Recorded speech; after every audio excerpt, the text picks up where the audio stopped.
heterodox books or children's books by the Biden administration, because they need the Biden State Department to fight for them against foreign governments, because they need government grants and contracts. So they are all afraid, even though they are left wing, they have, I think, become wedged against this particular government, because even if they are ideologically aligned on certain things, they have not actually been rewarded as friends for the service they did in censorship. And it's not just Zuckerberg and Elon, Jeff Bezos, Sundar Pichai from Google. The only holdout in big tech right now who has not reached out to Donald Trump is actually Microsoft, which is very interesting, because Microsoft is ChatGPT. Microsoft is the largest company by market cap in the entire world. And Microsoft has the largest multinational corporation partnerships with the Chinese Communist Party in China. And they actually appear to have an exemption from China's national security law. So the company that's most heavily invested with China happens to be the only one who has not cozied up, or at least established diplomatic relations with a potential incoming Trump administration. I'll let folks connect the dots about why that may be, for example. But essentially, Microsoft's has so much economic interest in a foreign policy alignment that ties NATO to China, whereas Trump's foreign policy is the opposite of that. And so I think that's the reason Microsoft is an outlier, and they are very powerful. They work hand in glove with the intelligence services. They're highly active in the National Endowment for Democracy's disinformation programs all around the world. That same program has been lobbying the EU for this Digital Services Act, which is the thing that is most likely to crush the Elon Musk empire if Harris happens to win tonight, because that is their big crowbar. American censorship professionals have been saying for a year and a half, for 5 years actually, but a year and a half they've been screaming it, that no matter how bad things get with our losses, no matter how many of our censorship programs get shut down, we will be able to use these international censorship laws as a cudgel to force censorship at home. And so that, I think, is the ace up their sleeve. But if they lose the State Department, because they lose the executive branch, the best laid plans of censors and demons, frankly, will go awry. So let's pray. 476,000 folks. I want to celebrate with 500,000. Although I love you, 476 too. I think it's going to be a really good night. Spread the word. Let's get to 500,000 people. I'm feeling a lot of momentum. Evita, you're up. I want to ask you about the protections that we need for social media companies, because the press obviously has constitutional protections. That's kind of why they're able to say whatever they want. I mean, they still do what the government wants, but I mean, we're allowed to say what we want. And social media companies, on the other hand, are really reliant on the government for protections here and even abroad. Do we need a constitutional amendment? How can we stop this in the future? Stop stop the government from being able to bully social media companies into censoring content that it dislikes.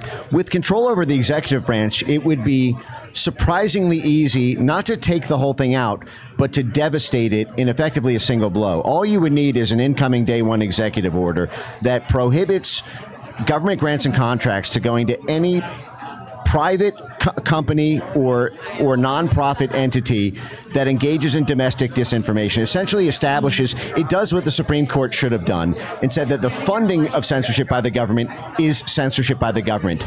That EO will allow you to go agency by agency, Department of Defense, Department of State, USAID, DHS, National Science Foundation, HHS, CDC, FDA, go through all of them and kill all of those grants and contracts that comprise the censorship industry.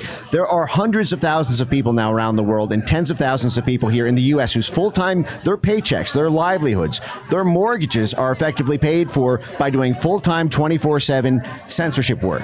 These are people, this field did not exist 8 years ago. It was created after the 2016 election as a response to Trump winning to stop a night like tonight where he might win again. But they don't work for free. It's not a charity business doing censorship. If there's no money, there's no mercenaries, so there's no censorship army anymore. So that's why it's so important we take the White House tonight. Folks, a little bit of bad news. New Hampshire, we weren't really expected to win, but I was expecting to play a little more competitive in New Hampshire. Apparently, the New Hampshire was called for Kamala Harris with 40% of the vote in, so the trend lines there were not great. However, the governor's race worked out well. And a Maryland Senate race, which was going to be a huge reach. Larry Hogan, he's kind of a rhino, but, whatever. Looks like that race is over. Angela also Brooks. That was a race that wasn't even second tier.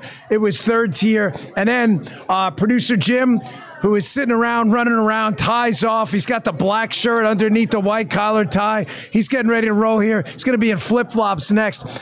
New York Times, of all places, again, we're talking about commies, has flipped Wisconsin now to the Trump column. So we'll see what happens there. It is the New York Times.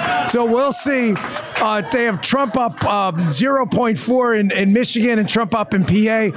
Trump's odds now in Polymarket, where people are betting their own money, is near 80%. That is what I want to hear about. You people putting their own money on the line. So again, the trend lines for Kamala Harris are not good. Julie, I would be remiss. My audience is obsessed with this story like I am, of Kamala Harris at the DNC on January 6th. You have been doing immensely good work on this, just amazing investigative work. Kamala Harris is at the DNC on January 6th. She never wants to talk about it. Nobody mentions it. I've always said that the original plan was to put her there, plant this fake bomb, create this big, hey, stop this challenging the vote. There's going to be an attack on Kamala Harris routine. But she's never really admitted why she was there. But you caught something from Simone, was it Sanders, where she actually slipped and admitted she was there with her. Right. Have there been any updates on that? And if Trump gets elected, I know you're going to be pushing for that. Yes, absolutely. So Simone Sanders, who was her communications director, I think, at the time, so January 6, 2021, she's a sitting U.S. Senator from California, incoming vice president. Simone Sanders slipped on CNN a week or so ago and said that she was with Kamala Harris at the DNC and how terrified she was and, how traumatized she still is. But that's the only mention from Team Kamala Harris about her whereabouts and her presence at the DNC. Now, think about this, Dan. She's doing campaign appearances with Liz Cheney in swing states. No one asks either one of them about the DNC. Now, of course, the January 6th Select Committee never investigated the pipe bomb threat. They mentioned the pipe bomb 5 times, only 5 times in an 837-page report. Never investigated it. Benny Thompson told Representative Tom Massey, no, we never investigated it. I don't know what you're talking about. She has never faced any questions about it, which leads to, of course, believing this cover-up or that this was part of the setup to initiate what we saw that day. So, again, if Donald Trump wins, this is a big part of a larger investigation that has to take place into the events of January 6th, why she was there, and, of course, into the January 6th Select Committee, which has destroyed evidence. And now evidence of collusion between Liz Cheney and Cassidy Hutchinson, fabricating the testimony that we saw from her in June of 2022. So this is a much bigger scandal. And, another great thing about it, Kamala Harris lost to me, not just the J6ers getting some sort of pardon and some sort of exoneration, is the January 6th narrative completely failed. Think of all the time and energy and money that they put into the insurrection, thinking that this was going to destroy Donald Trump and the entire MAGA movement. I mean, this was all that they focused on for 4 years. And if he wins, it will be the biggest humiliation for this concocted hoax narrative that they really thought was going to end the movement and Donald Trump. Julie, I can tell people are really fascinated by the story because when you started talking about it, we went to 487,000 and still going up. Time out 1 second. I just want to bring up something, folks. Donald Trump, we did an interview with him on the podcast. I know many of you saw it, but he was kind enough to sign this baseball. That is his signature right there. It's his smudge on it, too. It's probably like his fingerprint or something like that. It is a Dan Bongino baseball. We are auctioning this off. The proceeds go to charity. They do not go to Dan Bongino. If you would like to bid, it is, thank you, Guy, Bongino.com/auction. What's the bidding up to? Does anybody know? Hold on. What is it up? The bidding is up to $23,000 for this ball. So if someone has $23,000 and like $1 or something. Oh my gosh, 23,000. It goes to Samaritan's Purse. So Bongino.com/auction. Hey, listen, it's a one of a kind. If you go to the site, you'll see the video of Donald Trump actually signing the ball. It was an amazing moment, all for a good cause, for charity. I'll let you guys get a drink. We're going to bring you back in a little bit. Bring back Savannah and Adam, and keep your eye on some trends and stuff you're seeing too, because I see you. Julie's like in her phone, like knee deep. And Mike, if any deep state people call you for whistleblowers, let us know during the break. All right, thanks, man. Folks, Bongino.com/auction. And one quick favor, while you're all here, 492. We are almost there. We are almost there. Just a little more push. While you were here, rumble.com/Bongino. Please click that follow button. It is free. We would love to have you. You can sign up for Rumble Premium if you'd like. You won't get the Rumble mid-roll ads, but I deeply appreciate you being here. Download the Rumble app. This is the home of free speech. Evita, it's been an amazing night. You have a show at our Bongino Report account, Early Edition with Evita. Are you feeling a little better now? You were a little kind of hesitant at the beginning of the night to get excited about the race. I'm feeling a lot better, and I'm also feeling good because Wisconsin is leading red. So says some of the polls, so we're happy about that. Yeah, Evita knows Wisconsin well. You probably know her dad, Sean Duffy, who's a great congressman, commentator on Fox right now. And to all the McGroin crew here, we love you guys. We got Anita, we got Speak the Truth. We would have loved to have more people, folks, but the thing filled up so quick. We're at Oak and Ember in downtown Stewart. Again, the trend lines are really, really bad right now. Hey, what's Pennsylvania Senate say? Well, yeah. Pennsylvania Senate right now. McCormick's behind a little bit. Any updates for us from Eric and the inside crew over there? Nothing right now. I'm looking. Well, there's some really strange numbers. Looks like he's struggling a little bit in Pennsylvania. Pennsylvania, I'm not seeing a lot of definitive stuff on Pennsylvania with everything that I've been looking through. I did see some interesting numbers, though, as far as the popular vote going for Trump, possibly. In Queens, New York, Donald Trump has 37% of the vote. Wow. And 26% in the Bronx. That is, folks, that is a bananas number. Queens, I'm not so shocked about, but the Bronx is a really, really hardcore Democrat area. Portions of that district, of course, are represented by AOC. So the fact that Trump is even playing there a little bit is just stunning at this point. Also, it seems it's still too early to call, but Bernie Moreno is leading in his race for Senate. In Ohio. So it looks like they've called the race for Senate, obviously, a long time ago in West Virginia. That puts us at 50. So if we win the presidency tonight, with obviously the vice president being the president of the Senate and the tie-breaking vote, if Donald Trump were to win, we would effectively have taken back the Senate. We've still got the Sheehy race in Montana. That race looks spectacular. Jim's telling us Bernie Moreno is still running very competitive in Ohio. If we could pull those two, then we'd be at 52. I'd rather get to 54, obviously. I'm a little concerned about McCormick, though. I've got some more interesting news on that front, too. In Waukesha County, Wisconsin, 77% of the vote is in, and Donald Trump and Eric Hovde have slipped below 60%, but they're right about 58.8% and 59% for Hovde. So both of them are leading with 77% of the vote in by about 20 points in Waukesha County. Evita, what's your Waukesha analysis? Yeah, well, I mean, Waukesha is important. Waukesha is honestly, I'm not surprised by that. That was where you had that Christmas parade fiasco where a man drove through because a soft on crime DA installed by Soros allowed this guy out on the street. So I'm not surprised that the people in Waukesha are saying no to all of these soft on crime policies that we're seeing represented by Democrats.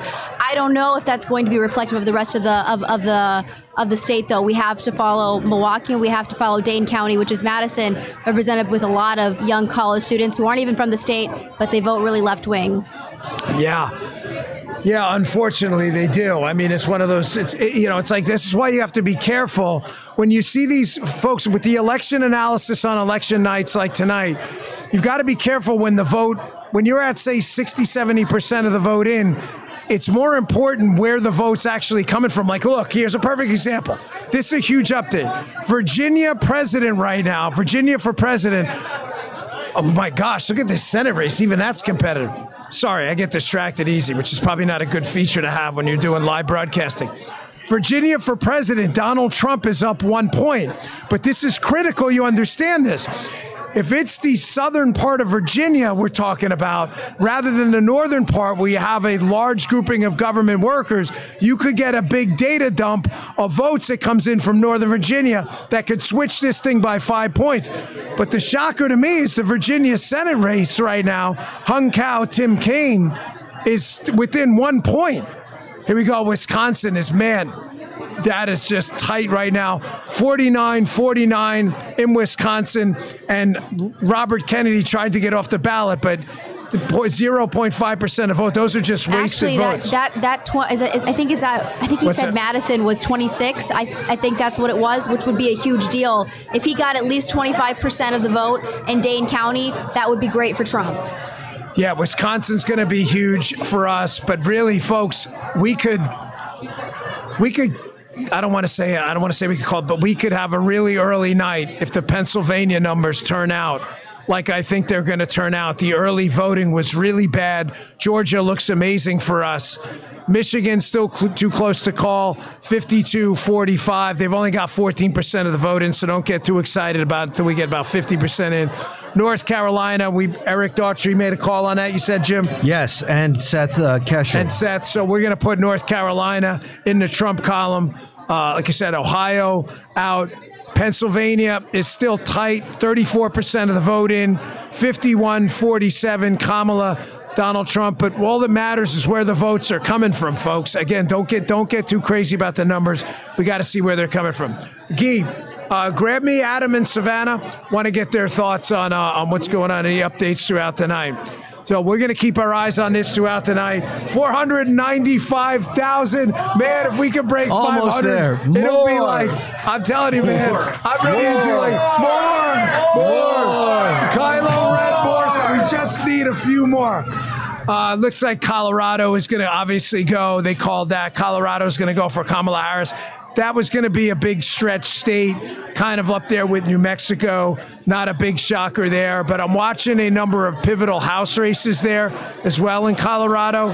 Lauren Boebert and others. It's not, obviously, you've got all the House seats on the ballot. Update, if you missed it before, Connecticut went for Kamala Harris. No big surprise there. So right now, what's the tally? 195 to 117. Donald Trump, 195. Harris, 117.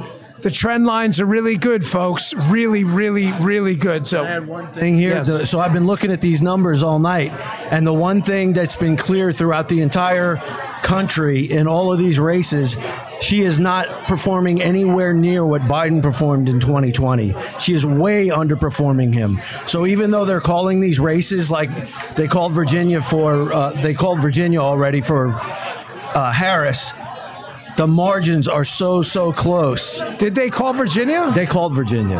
I didn't see that. I mean, okay, but that's probably because... And they called North Carolina for Trump. Oh, they did? Okay, yes. Good. Well, those were... The Florida race is just...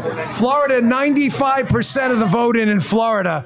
Folks, this is such a trouncing in my home state of Florida, 56-42. Rick Scott won by almost the same amount, 55.7-42. That the state of Florida, I think we can officially pull out of the swing state category. Georgia update, 79% of the vote in Georgia.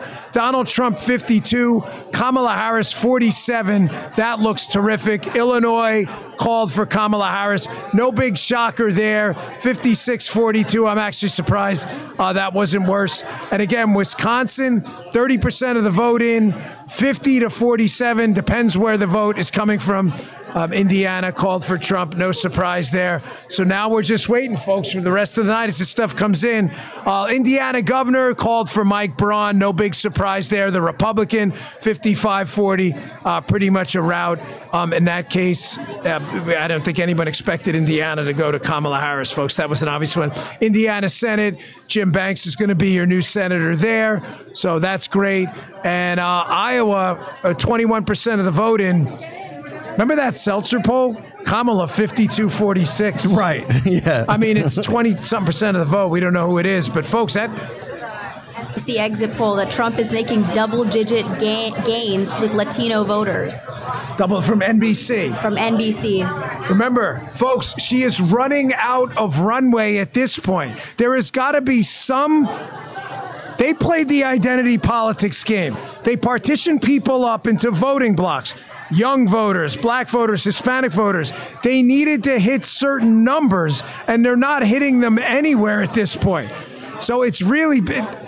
The trend lines are really, really positive for Donald Trump. I don't want to get too excited about anything, however, in advance, because, that's how you kind of get disappointed.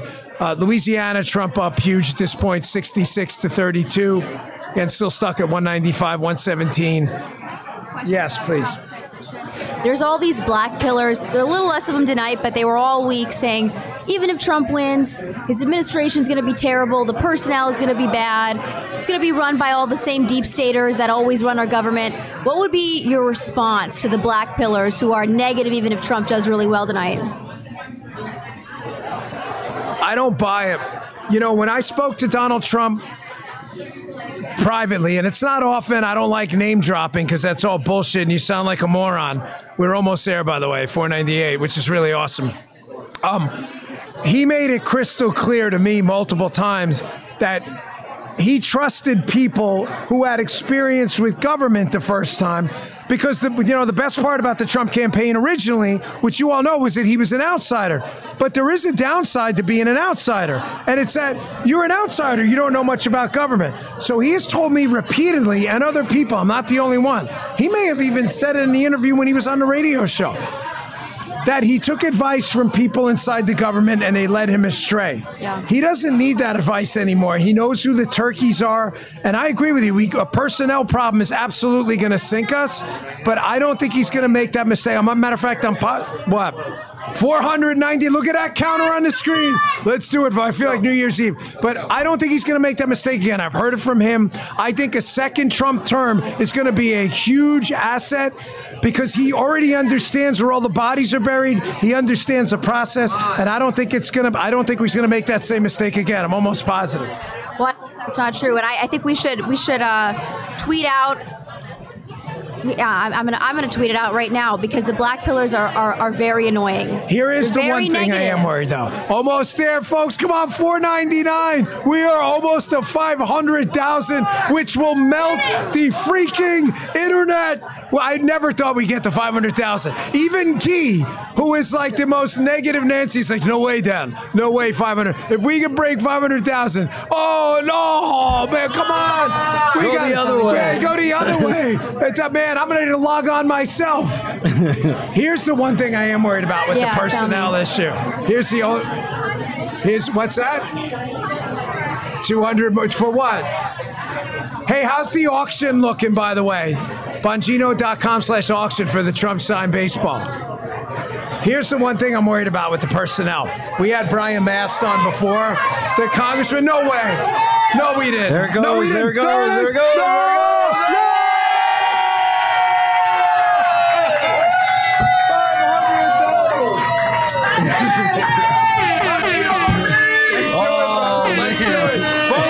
I told you, Kyle G, the restaurant owner, I said, Kyle, if we hit 500,000, bring the special tequila over. He was kind enough to do it. He remembered 500,000. I'd say this is for you, but this is really for me. Kyle, make sure you make sure. Like, what kind of pour is that? Make it extra heavy. There we go. There we go. All right, well, that's good. You got to do it with me, all right? All right, deal. All right, we're going to cheers.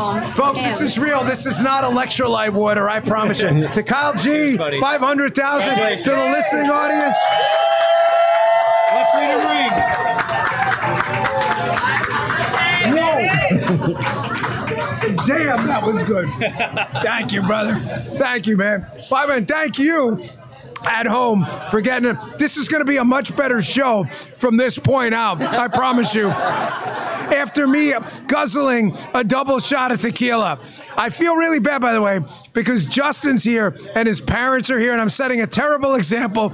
I love Justin's parents. I met them at church. I met them first. Justin, do not drink. It is very bad for your liver. I tell him that all the time. Justin's wonderful parents are right over there. They're always volunteering at the church, and I feel like Father Marty's watching right now, and he's like, you can't be drinking tequila. I'm sorry. I will go to confession on Monday. You look, what do we got here for us? Seth Keshel, Georgia, Trump called. Whoa! All right, folks. So, Seth Keshel, who is a really great analyst we've been following on Twitter, he is calling this thing for Donald Trump. Hey, I zoned in. I'm like, why is my head cut off on the screen? Because I zoomed in. 503,000. You guys, folks, Georgia, North Carolina, Trump column, Florida, obviously Trump column, Ohio, Trump column. Now, right now, if we were to get an early call, it would have to come from Pennsylvania at this point. I'm telling you now, if he wins Pennsylvania, and with Georgia effectively out of the Harris column and North Carolina done at this point, there is simply no math going forward. So right now, it's not all about Pennsylvania. We have multiple paths. We have Michigan. We are running super competitive in Wisconsin. Wow, look at this. The Kalshi betting markets. Thank you, Kalshi, sponsored the show. It is you can bet on the outcome of the presidential election. Justin just put up on the screen the Kalshi betting markets where people are putting their own cheese, their own cheddar on the line. Now have Donald Trump at 81 to 19%, 81 for Donald Trump. I think I just burped on the air after that, but that's okay. It's not like the Howard Stern show. But after that double shot of 1942, I think I'm feeling a whole lot better. Yeah, that was a good one, right? Kyle, you didn't forget, brother. And make sure if you're ever in Stewart, you hook up my boy Kyle G. Go to Kyle G's restaurant. Go to Oak and Ember. It's a great crowd. Hey, can we get a little view of the crowd? Because these guys are really awesome. I want to make sure you see it. Oh, goodness. Did you hook up that 1942? I got you. That's my guy, Steve. We drank. After I got done with all my medical treatment, Steve and I drank a whole bottle of 1942 and Claretta's that time. Remember that? I'm sorry it happened. I would love to tell you otherwise, but it really did happen.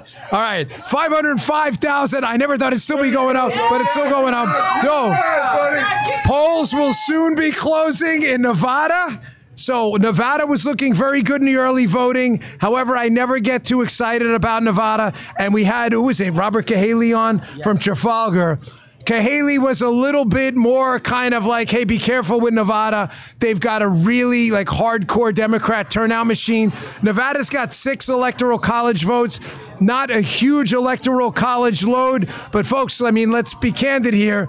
The trend lines are obviously, again, not going in Kamala Harris's direction. North Carolina down, Georgia down, waiting to see what's up with Pennsylvania. Yes, holy shit, no way.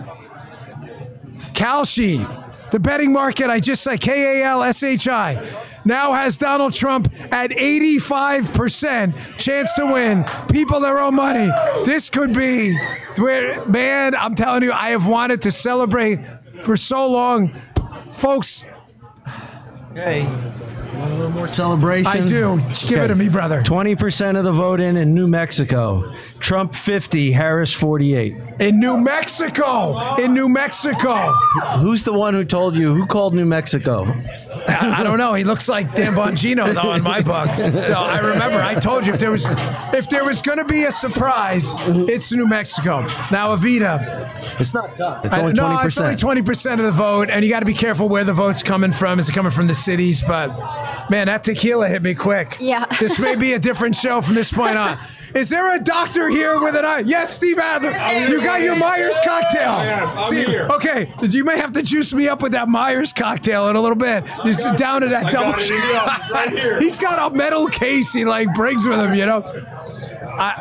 Listen, man, I feel like there's been this bottled up excitement and nothing's over. I know you know that. I know that. I don't want to get crazy or anything like that. But I feel like for the last 3 3/4 years, I know you feel this way too, but Evita, I'll ask you first.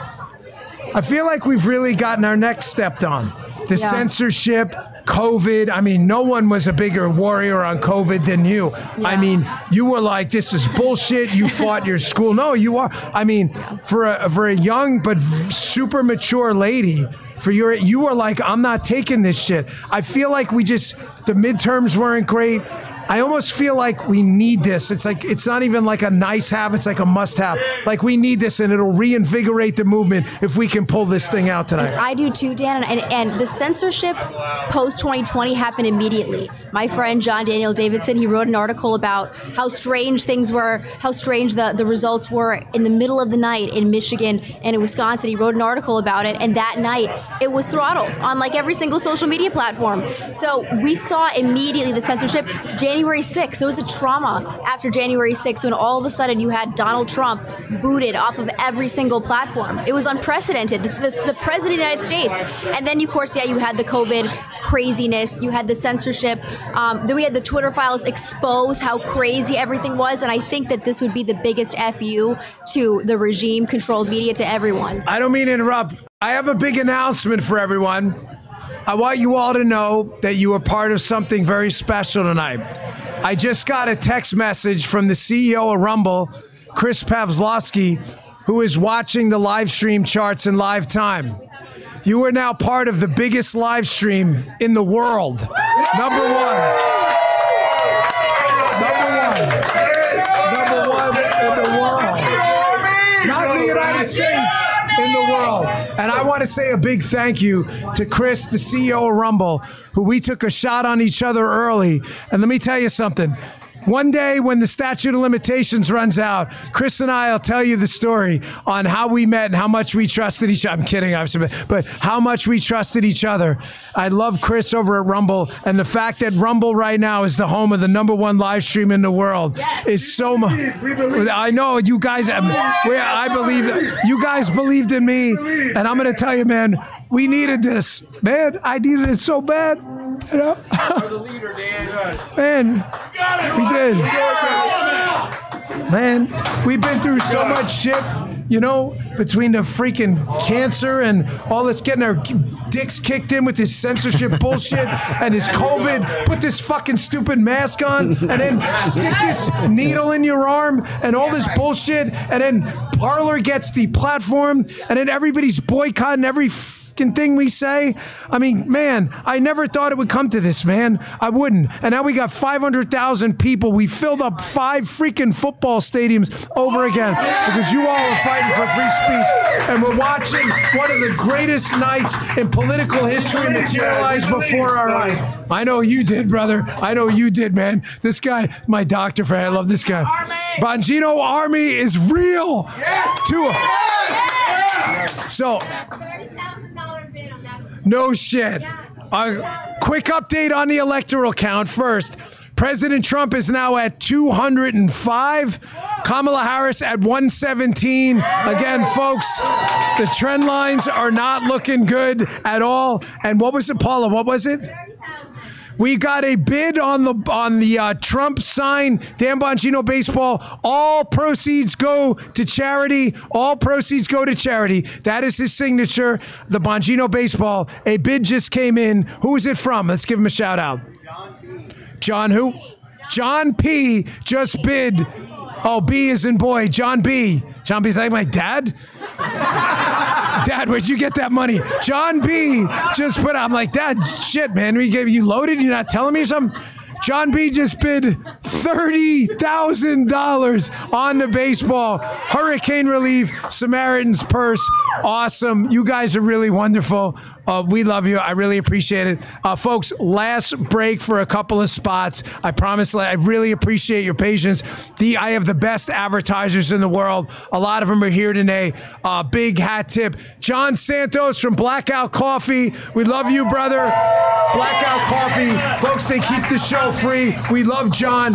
The best coffee out there. Cinnamon French toast. Try it. You'll thank me later. Okay, we got Jacked Up Fitness, Don Mastrangelo here. We got Miles from Brickhouse Nutrition. They keep the show free. I really appreciate it. So it's going to be our last ad break, and then we're going to hopefully, look, this Virginia Senate race, man, is still going with Hung Cow, by the way. Hey, everybody's talking about these weight loss injections. Hey, Miles, where are you? So Miles from Brickhouse, I'm going to read my own spot. Miles is like, you do your own thing, brother. So I was getting like a little gooey because, I'm old and my metabolism isn't really good. It's a true story. And I take this picture, this like Geraldo Rivera selfie one time, and I'm like, wow, you've got like a lot of extra bags going on in places they shouldn't be. So Miles is like, bro, I got you covered. I got this product called Lean. Lean, like to get lean. So I tried it out. I lost a legit 30 pounds. Go look at my videos from a year ago where I was kind of a little bit of a fatty. So let's get you started with Lean tonight. It's for frustrated dieters who need to lose 10 pounds or more. Go to takelean.com. Enter code DAN15, DAN15 for your discount. That's promo code DAN15 at takelean.com, takelean.com. These statements or products have not been evaluated by the FDA and not intended to diagnose, treat, cure, prevent any disease or condition and not a substitute or alternative for care from a healthcare provider. That's a lot harder to read, Teresa, with a double shot of 1942. It was a lot easier earlier in the night. And our last spot of the night, our friends at Bone Charge. Do you ever say to yourself, gosh, Dan Bongino looks young? Maybe you did. Maybe you didn't. Maybe Dan Bongino's crazy. But there's a reason. I believe in life hacks. So Bone Charge, one of the things I use is their infrared sauna blanket. And the lovely Paula, flip that camera around on Paula. Paula, I'm not even going to tell you her age. She uses the red light face mask, and that's why Paula looks like she does. She looks amazing, and you need to try it too. Super impressive products. I've noticed a huge difference in my life. You want to try them out? Head on over to a great sponsor, bonecharge.com/Bongino. Use code Bongino at checkout. Get 25% off. The infrared sauna blanket, the red light face mask, amazing for your skin, amazing for your health. I've made them a part of my regular wellness routine. You should too. Use code Bongino at bonecharge.com/Bongino and save 25%. BONCHARGE.com/Bongino. Save 25%. These statements and products have not been evaluated by the FDA. They're not intended to diagnose, treat, cure, prevent any disease or condition. Folks in the chat, I don't want to break the chat. I'm not actually trying right now, but I need a little poll. Anita, we got the legendary Anita McGroin here. I would like, personally, because I'm having such a good time tonight, I would like, do you know where I'm going with this? You have no idea. I'm going to leave Vita out of this. Vita's the moral compass for the show, and she keeps me straight. I'm always like, really, sometimes my Monday morning updates, I have to temper them because Avita's there, and Avita's like the greatest. Avita's like, I love it, right? I am seriously contemplating, I need another shot of tequila. I'm just afraid how bad. Justin's parents, don't drink. Do not, Justin, it is bad for your health. Do not. But folks in the chat, yes, one more shot of tequila. I know, Anita, what you're going to say. I mean, shit. Anita's like, oh, one more shot. Like that was a mystery. One more shot for Dan or not. I think we may break the rumble. Yes or no. And by one more. Oh, all right, man. All right, sorry. You already. Yes, one more. Oh, look at it. We didn't even break the chat. I'll sip this one. I happen to like tequila a lot, and Kyle G was nice enough to give it for us. All right, give me some election updates. Producer Jim, what do you got for us? Let's see. Let's see. Poor guy. Put him on the spot. I have a question for you, Dan. Do you think that... I'm still going through a lot of stuff. Time out. The great Avita Duffy has a question for us. I do have a question. Do you think that Joe Biden voted for Donald Trump? Who out there thinks Joe Biden voted for Donald Trump? You know what, folks? Seriously, I don't think Joe Biden actually voted. I get the question. Like, it's kind of funny. I don't think Joe Biden actually voted for Donald Trump, but I'm telling you, candidly, from the bottom of my heart, I have zero doubt that Joe Biden is sitting in the White House right now, oatmeal brains, and he's like, language alert if you're watching at home. My daughter Isabel's watching. Isabel, please tune out. Joe Biden right now is like, fuck these motherfuckers. They kicked me out of the race. I don't give a shit if she loses or not. I don't think she voted for him, but look at producer Mike. Send us a congratulations, man. Effing A. Producer Mike, we miss you. You know we love you, but someone had to handle the show. There's my daughter texting me. My daughter Isabel says, So much more interesting than the news. I love you, girl. Thank you so much. And we're trying to put on the best show possible. Listen, we're going to get you the updates as soon as we get them. Guy, Savannah, and let's get Adam and Savannah some more time. They came out. They were nice enough to come out. But, hey, where's Toby? Come on over a second. Folks, I want to give you an interesting perspective on Florida politics, because what happens in Florida is happening nationwide. This is a friend of mine. He is a Florida state representative. Toby Oberdorf, how are you, man? Fantastic. So you guys have a supermajority in the state of Florida, and the Democrats, hilariously, at the beginning of the night, were hoping to make a huge dent into that. How do you think that's working out for Democrats in Florida? So they had this great strategy. They were going to run somebody against every single rep in the state of Florida, spread their resources out. I mean, this is friggin' idiotic what they did. What happens?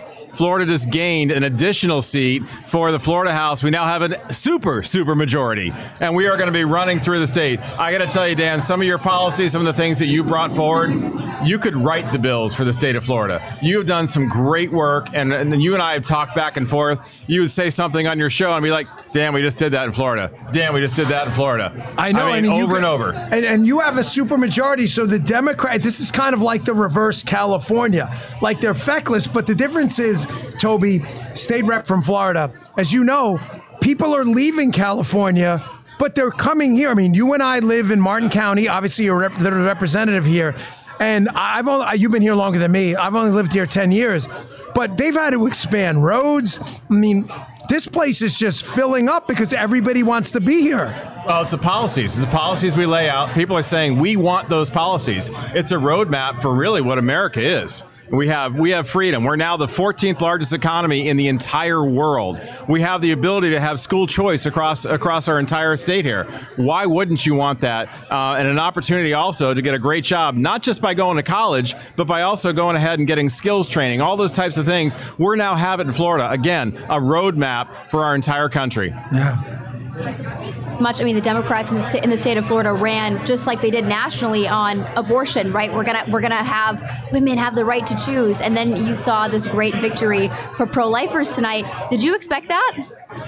So we figured that the Amendment 3 and Amendment 4 would both fail. I mean, we saw that, and basically because the Amendment 4 was so far out there, and then basically saying, look, we can have an abortion all the way up to birth. That's not something that people wanted to have, and obviously that's shown in the polls tonight. Toby, this is how many terms is this for you? This will be my final term. We have term limits in Florida. It's a concept. This is your second.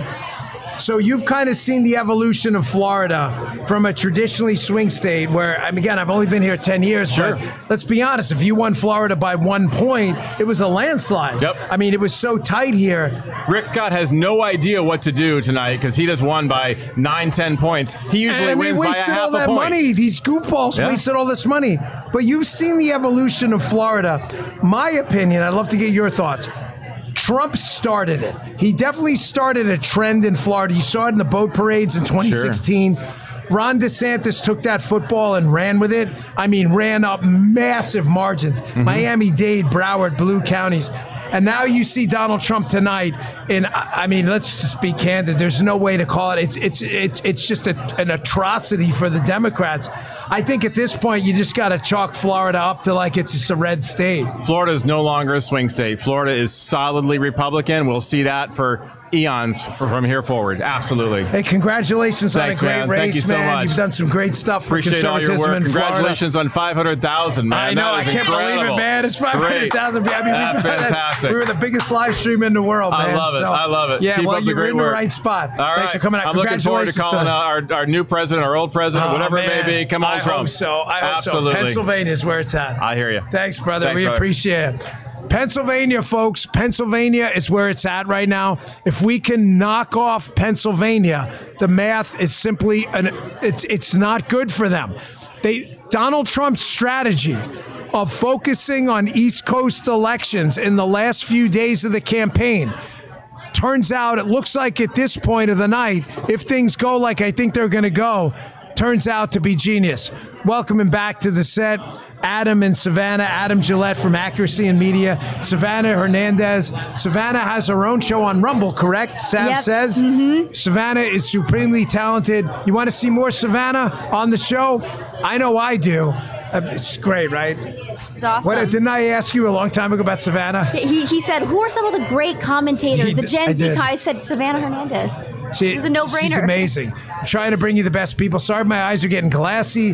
That tequila shot hit old Danny Botts hard, but I'm feeling pretty good tonight, so screw it. We're going for. You probably can't do this on network or cable television, but on my show, we do whatever we want. This is why you watch election coverage here with us. Savannah, your feeling on how things are going. Still too early to call from the networks. Michigan, Pennsylvania, Wisconsin. They're not calling North Carolina and Georgia. Our show's calling it based on our sources. North Carolina, Georgia for Trump. Still too early to call, though, in Nevada, Michigan, Wisconsin, Pennsylvania. Your thoughts on where this thing is going? You know what? I know that Scott Pressler has been on the ground in Pennsylvania, and he's done a lot of really good work trying to get voters registered and get people active there.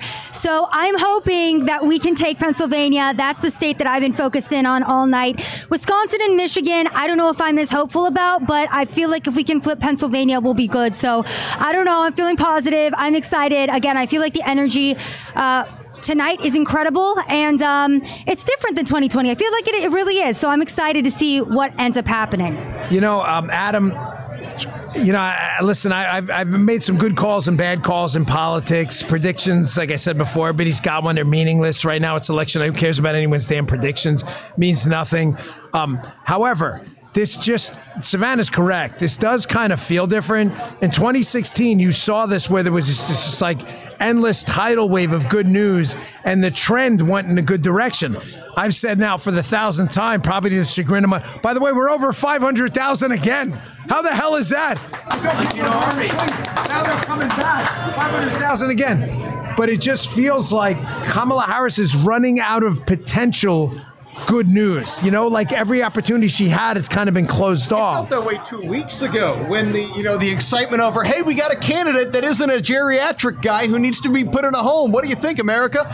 Ever since then, it's been an increasingly difficult day for Kamala Harris. When I was last up here, we were talking about emotional pain. I saw a report from the New York Times saying Trump is now likely to win the popular vote. Imagine the emotional pain inflicted upon the New York Times Twitter guy who had to sit there and write that out. The guy's currently got a cyanide tablet in his mouth. He's contemplating his life decisions. Well, let me follow up on that. And I'll ask you, Savannah, next. It's not good enough for us to win. We need a mandate. Because if you give them an excuse, they'll take it. And the popular vote is their excuse. I can see it already. Where they're going to say, even if Donald Trump, folks, were to win a rout in the Electoral College, if you give the communist left an avenue, they'll take it. And what they're going to say is, well, the majority of the country didn't want Donald Trump, and they're going to probably impeach him on day one. We need a mandate. It's why I told people vote early and run up the tally. I don't want to hear shit. Oh, I'm in California. I don't care. Run up the score. More. The mandate is important. It sends a message, and an important one. Well, I think regardless of how it goes down, they're going to have an excuse. There's no scenario that results in them saying, shoot, you got us this time. I guess you guys get to do what you want for 2 years. That's never going to happen. But if you can minimize their excuses in such a way that the American people realize even more so the people in the media are full of shit and this is reality, the more we can separate Americans' understanding from what they hear from ABC and from what reality is, the better off we'll be. Savannah, your thoughts on that, the mandate, and I'm just to follow up. Adam brought up the media. The mandate for the media is important because it gives the media no messaging. Wait, one quick thing. Folks, Wisconsin, 46% of the vote in. Trump is now ahead, 49.4 to 49.1. I'm holding out any judgment, but I'd rather be ahead than behind. Wisconsin, obviously way too close to call at this point. But again, not looking great for Kamala Harris, who is hedging a lot of bets on Wisconsin. Wisconsin, folks, keep your eye on it. They may wind up calling their race before Pennsylvania. Savannah, your thoughts on that, on the mandate? The media will have no messaging vehicle at all if Trump is even remotely close in the popular vote. They called us all Nazis. Half the country can't be Nazis and fascists. Absolutely, Dan. And that's what it needs to be. We've all been saying that this election needs to be too big to rig. And that's exactly what it needs to be, right? Every single American really needs to show up, stay in line, if your polling location is still open, and make your voice heard, because absolutely, I can foresee the next 4 years of prosperity, the next American renaissance, if you will, the golden era under Donald Trump. It's so close that we can taste it, and I'm so excited about it. But you're right. If Donald Trump does get into office, we are going to be facing a huge battle from the left wing. We know that they're going to have tantrums. We know that they're going to come at everybody with lawfare, and it's going to be insane, because that's what the left wing is. But I think I'm just feeling so positive about this right now, and I'm hoping that America shows up and has our voices heard, and I think we will after what we've been through. I'm going to turn over to you, and I'm sorry, just folks, for the listeners at home, I just got a really amazing text. I just want to share with you because it's really important to me. When I was an instructor at the Secret Service Academy, one of the students was, we'll call him Joe for now. I don't want to give up his name. And he was an Afghanistan war veteran. And he was a great guy, but he was very quiet. And one day, out of the blue, I was doing my Fox show. And about 2 days before the show was going to air, I used to tape on Friday, the Fox show. It was about a Wednesday. Joe sent me an email about, why he was so quiet. And he sent me an email about the experience of combat veterans in Afghanistan and what the pink mist was when his men blew up in front of him. And I read that email on my show Unfiltered on Fox. I read the whole thing. And there were people that were deeply moved by that. So tonight, on what looks right now to be a really amazing night for America, I want to send a hat tip. You just texted me, so Joe, you know your own name. I want to thank you for your service. And I just want to tell you, your email really deeply impacted me, because a lot of these guys who come home with no physical injuries come home with a lot of injuries upstairs from things they've seen that they see so you don't have to. And I want to thank every person who served tonight. I don't care who you voted for. I really don't. I just care that you served, and I want to thank you so much. And Joe, I got your text. He just said to me, "What a great live show, brother. Love you, man. LFG. God bless you, man. You changed my life a lot, whether you know it or not." Sorry, Evita. Oh, wait, quick update before we go to Evita. From Jim, who is running around the room, he has now burned about 3,000 calories on his Oura Ring or whatever. What is that? Oh. So, 2 sources from Jim. Wisconsin, 95% of the vote in. You ready? You better be ready. Wow, look at this. The first and quietest it's been all night. Kind of freaking me out a little bit. Trump 56, Harris 43.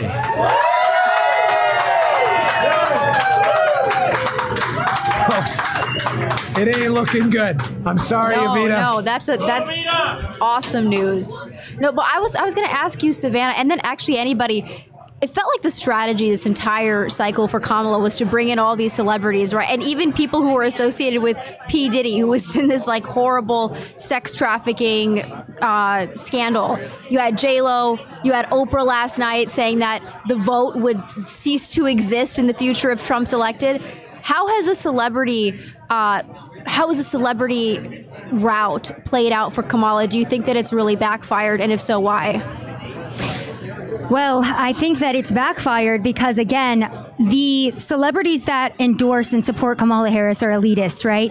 And that's what the Trump campaign has been the opposite of this entire time. And it's why that campaign, or his campaign, has resonated with the American people. When you see all of these celebrities coming forward and talking about abortion, when that truly, I do not feel, is the top priority for the average American who can't even afford food or gas, who's dealing with the housing crisis, who's dealing with record inflation. I mean, under Joe Biden and Kamala Harris, our country has been quite abysmal, and we are so far away from American greatness. And I feel like the celebrity endorsements can't cover that up. The average person is tired of being told by these people that have no idea what they've been going through that they should vote for a candidate who, by the way, doesn't have any policy, right? Who has been covered for by the media, who had a 1% popularity rate when she did run for president back in 2020. Nobody likes Kamala Harris, and no celebrity endorsement is going to make us like her. Sorry.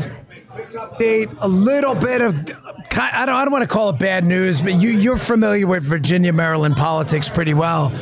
Hung Cao, who was an amazing candidate for Senate out of Virginia. The race is still close, but most of the networks are calling it for the Democrat. Listen, bad news, we lost. You always want to get those second, third tier races. That was going to be a huge stretch over Tim Kaine, who was Hillary Clinton's vice presidential candidate. But it appears that Virginia is going to be lost to us. Folks, no one really expected Virginia. Everything else is going in our direction. Of course, it wasn't going to be, every single state it wasn't going to be a Ronald Reagan-like landslide. But Hung Cao, he ran a great campaign there in Virginia. I mean, his debate performances were amazing. Well, consistently in Virginia, they surprise us with great Republican performances where they lose far narrowly or far closer races than you thought they would have been. I think it was 8 years ago where the Republican was thought to have no chance and all of a sudden did a great job before narrowly losing. And well, obviously they're not going to get the Senate race, not going to get the gubernatorial race. That can contribute to a popular vote victory because it's still an incredibly populous state. And Savannah, I've explained to the audience repeatedly that electing President Trump without a Republican House or a Senate, and it looks really good, we're going to hold the House. We had Congressman Brian Mast on before, indicates we may add a few seats. We'll see. The House race, I'm really kind of worried about the presidency right now, but we need them all. But having a President Trump with a Democrat House, he's going to get impeached on day one. They're just going to make it up, like piracy on the open seas or something, and make up some fictitious, felony and try to throw him in jail again. We need the Senate and the House. Oh, absolutely. I mean, look at everything that he went through from 2016 to 2020. Look at what they're still putting him through to this day. The weaponization of all of our intelligence agencies, of our judicial system has been, quite frankly, a slap in the face to the American people. And you're completely right, and I've thought about this too. It's like we really do need to make sure that we sweep this, because Donald Trump is going to be so hindered and he's going to be so handicapped if the Democrats do take the House. So hoping and praying that we are able to do that and have an effective government that works for the people. I mean, Donald Trump right now, he has created this dream team, right? Of Vivek Ramaswamy, Elon Musk, RFK Jr., Tulsi Gabbard. Like, imagine having all of those people plus a Republican House and Senate. I mean, America would be unstoppable, okay? It would be, again, the next American Renaissance, if you will. And Tulsi Gabbard, RFK, even Tucker Carlson, I think, is going to be part of the transition team if Trump does win. And there's a real anti-war element to Trump. I mean, he's kind of revolutionary in that way, changing the Republican Party into a pro-peace movement, really. Do you think that is really going to be a driving factor for young people this cycle? Because, I mean, we're the drafting age. Women could potentially be drafted in the future as well. Do you think that the war issue, Kamala not having a plan for Ukraine, Kamala not having really a plan for the Middle East either, is playing a role in what we're seeing tonight? Young men specifically go out and vote, because these are the young men that are going to be drafted, right? These are the young men whose lives are on the line as a direct result of the warmongers that are currently in Congress, the warmongers that are currently in our government. So if young men, went out today, had their voices heard, then I do think that we will see a very positive impact in terms of, things swaying more Republican. What do you think? I don't think it's very likely in our lifetimes we're going to see a draft instituted, and I think it's not a motivating factor for most voters, if I'm honest. I think people look at the economy, they look at immigration, they look at the border. I do think for many women, abortion is a big major issue. I don't think many people sit there and say, oh, shoot, I got to vote for Trump because otherwise I'm going to be out there fighting the Chi Coms in Taiwan. What is more terrifying, though, is their cultural advances, the alliance of the Marxists and Islamists that now battle us in everywhere except, thankfully, as of now, the actual front lines of warfare. And those are the areas where I think many people do get more concerned. Savannah, did you ever think you'd see in your lifetime the Republican Party becoming the party of sensible foreign policy? I mean, I'm not trying to be a dick about it, folks. I'm just saying, like, the Republican Party's been dominated. I know, Avita, it's a big issue with you because we talk about it, in the studio all the time. we've been the John Bolton party. It's like there isn't a country that was like, bomb them. Like there was always like a bomb for every, it was like what was it? A turkey for a chicken for every pot? It was like a bomb for every country. And it's like this shift in the political culture where the Republican Party has now become the party where people who have this more sensible foreign policy, you say, well, I don't want to divorce ourselves from the world. That's stupid. We need sea lanes. We have to have open sea lanes. We obviously have interests around the world, but we don't need to bomb every country on planet Earth at a moment's notice. Do you ever see in your lifetime like us becoming the party of essentially what was the hippies in the 60s? Like the weirdest thing. It's an interesting transition, but I think that it's a very necessary and great thing for our country. And I'm glad that we've gotten to a point where we realize maybe we shouldn't be funding both sides of, these foreign wars, and that we shouldn't be sacrificing our men overseas and putting them at risk. I think that it's been such an incredible thing, such an incredible movement. And, it's kind of funny that you mentioned that too, because my grandfather fought in the Vietnam War. He kind of talked to me about what it was like coming back home and, just that experience. And, it has been so different to see now the Republican Party just so anti-war, really pushing this message of peace and unity and finally being the big brother of the world, right? That instead of like provoking other countries is like, let's actually calm down here and push for world peace, if you will. Well, here's no shocker. Kansas for Donald Trump. That's great news, but I don't think anybody realistically expected Kansas. If Kansas went for Kamala Harris again, I'd be wrapping it up for the night. Jim, you look like you got some How to make a correction. Wisconsin numbers are now only at 49% reporting. It's a tight race with Trump still in the lead. Oh, 49% reporting. Okay, Jim's correct that you had 95% correction, 49. Trump's double-checked it too, and the 95 was correct, but then. Okay, well that's important. No, that's all right. With corrections are no problem. I mean, it's a live show. We're going to do that. Again, Kansas going for Donald Trump. No big surprise there. So there's a rumor. Michael's telling me here. He happens to be married to Evita. I don't know if you know that, which is great. It makes for like this great work arrangement where these two can like do the show. And Michael's like, they can do the show. They can do show prep like at night. They don't have to worry about any like work hours. Michael, there's a rumor out there. Steven Crowder wants to come back on the show. Is that correct? Okay. So, wait, I didn't expect you to have him like back on the show right now. I was just kidding. Like I thought, wait, I can't hear him yet. As always, there's like some kind of, all right, hold on one second while we unfuck the audio issue there. But yeah. Can you give me a thumbs up if you can hear me? I can't hear him. And juice me up a little bit because last time, wait, I don't hear him. He can't hear me, but we'll figure it out. Get weird once we get to now I hear you. A bunch of states called, and now we're waiting on those swing states. So wait, turn me up more. But I definitely hear you, Steve. I just can't wait to hear what Nebraska has to say. Yes, now I definitely hear you. I have a lot of chaos right now on what we're doing. We had options, but I thought Bongino was going to us after his guest, so I don't know exactly. No, we're going to you right now with the guest still on the panel. We lost his audio. We had it. We didn't change anything on that. Do they hear us? Well, look, there's been enough states called for Donald Trump, so finish your drink. What the hell's the difference? You saw me drinking? By the way, I'm back on the wagon. So. Wait, can he hear me or not? Okay, all right, we'll unscrew that thing. My poor daughter's listening to me. She's like, yeah, this is the most entertaining thing. I'm sorry, man. I'm just like going all out tonight. I'm not in the mood for any like bullshit. I want nothing but positive vibes tonight. I'm feeling really good about tonight, probably because of the multiple shots of tequila. But folks, this is, again, if you're Kamala Harris and you're on the betting side right now, Justin, do you have a Kalshi update for us on the betting site? What's it got Donald Trump at right now? Because that's all I care about. People putting their own cheese down on Kalshi, the betting site, Kalshi. Kalshi, the betting site, has Donald Trump right now, where people put their own cheese in the game.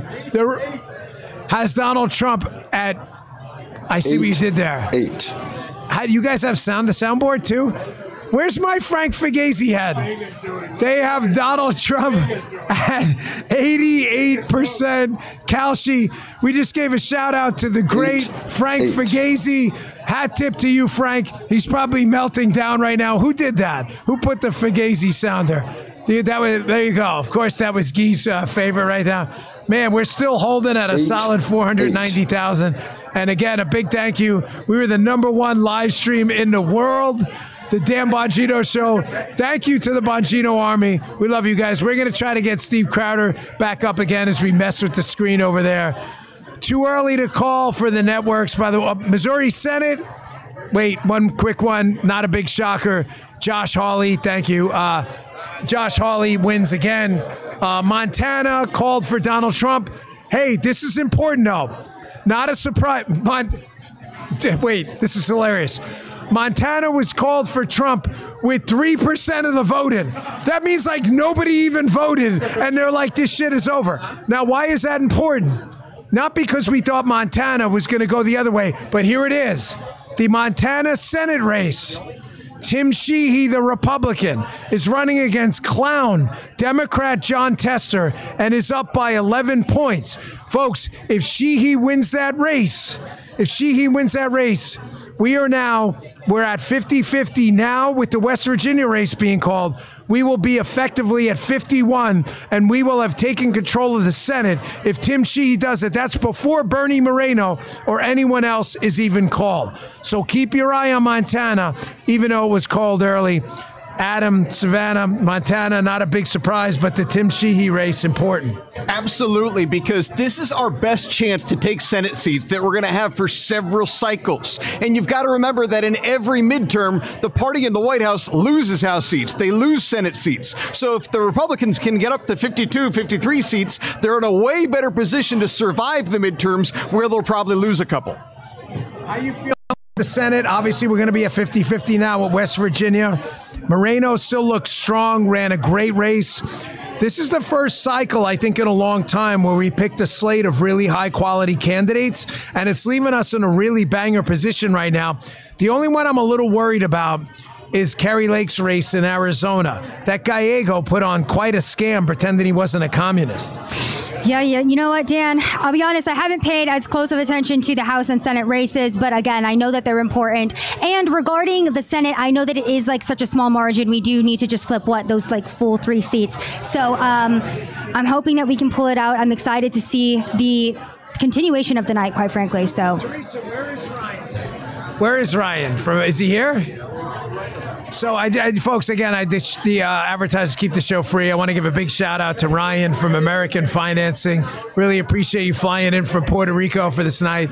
Thank you so much. You guys mean the world to us. There's a little pan out of the crew at Oak and Ember here in downtown Seward. We've got the whole posse here. We've got everybody here.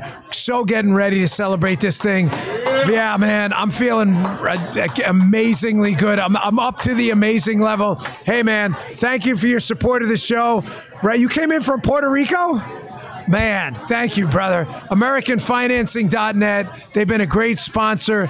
Check them out, folks. Go to their website. Support our sponsors. They love us. They love to talk to you. And they're not into any of this cancel culture bullshit. So we deeply appreciate it. So, guys, again, sorry, news break. You ready? Whenever you see the paper come in, thank you, brother. Whenever you see the paper come in, you know something's up. Iowa president. Yes! Iowa. Donald Trump. And Seltzer poll. Take that. Now, we're not on radio, Jim, so we don't have to worry. To that, fuck that poll is right.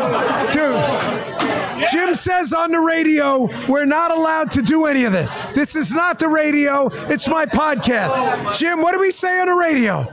You can take that Iowa poll now that it's been called for Donald Trump. And what are we, McGroin crew, what are we going to do with it? We're gonna roll it up in a little ball, and we're going to shove it up your ass.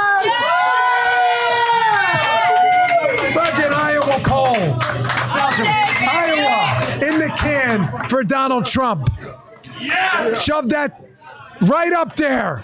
Seltzer poll. Kamala Harris is up by 3, and I went, no, she's not. She's not up by 3. I don't know if you made that up or what. Okay. Kessel and Eric Daughtry both say the call of Virginia for Harris may be retracted. Listen, I'm just telling you, I know Virginia politics well. If there is even a debate at, holy shit, it's 10:40? Been drinking too much tequila. 10:41 at 10:41 Eastern time on the East Coast state like Virginia. If there is even a debate about who won Virginia at this point. By the way, 211 Donald Trump, 117 Kamala Harris, getting better by the minute. They're in. How many times am I going to say they're in trouble? I feel like I'm repeating myself, like Cenk on them when they lost in 2016. CNN exit poll. Exit polls, whatevs, we get it. However, it's from CNN. They have zero interest in making a poll look good for Donald Trump. Michigan Hispanic voters from CNN.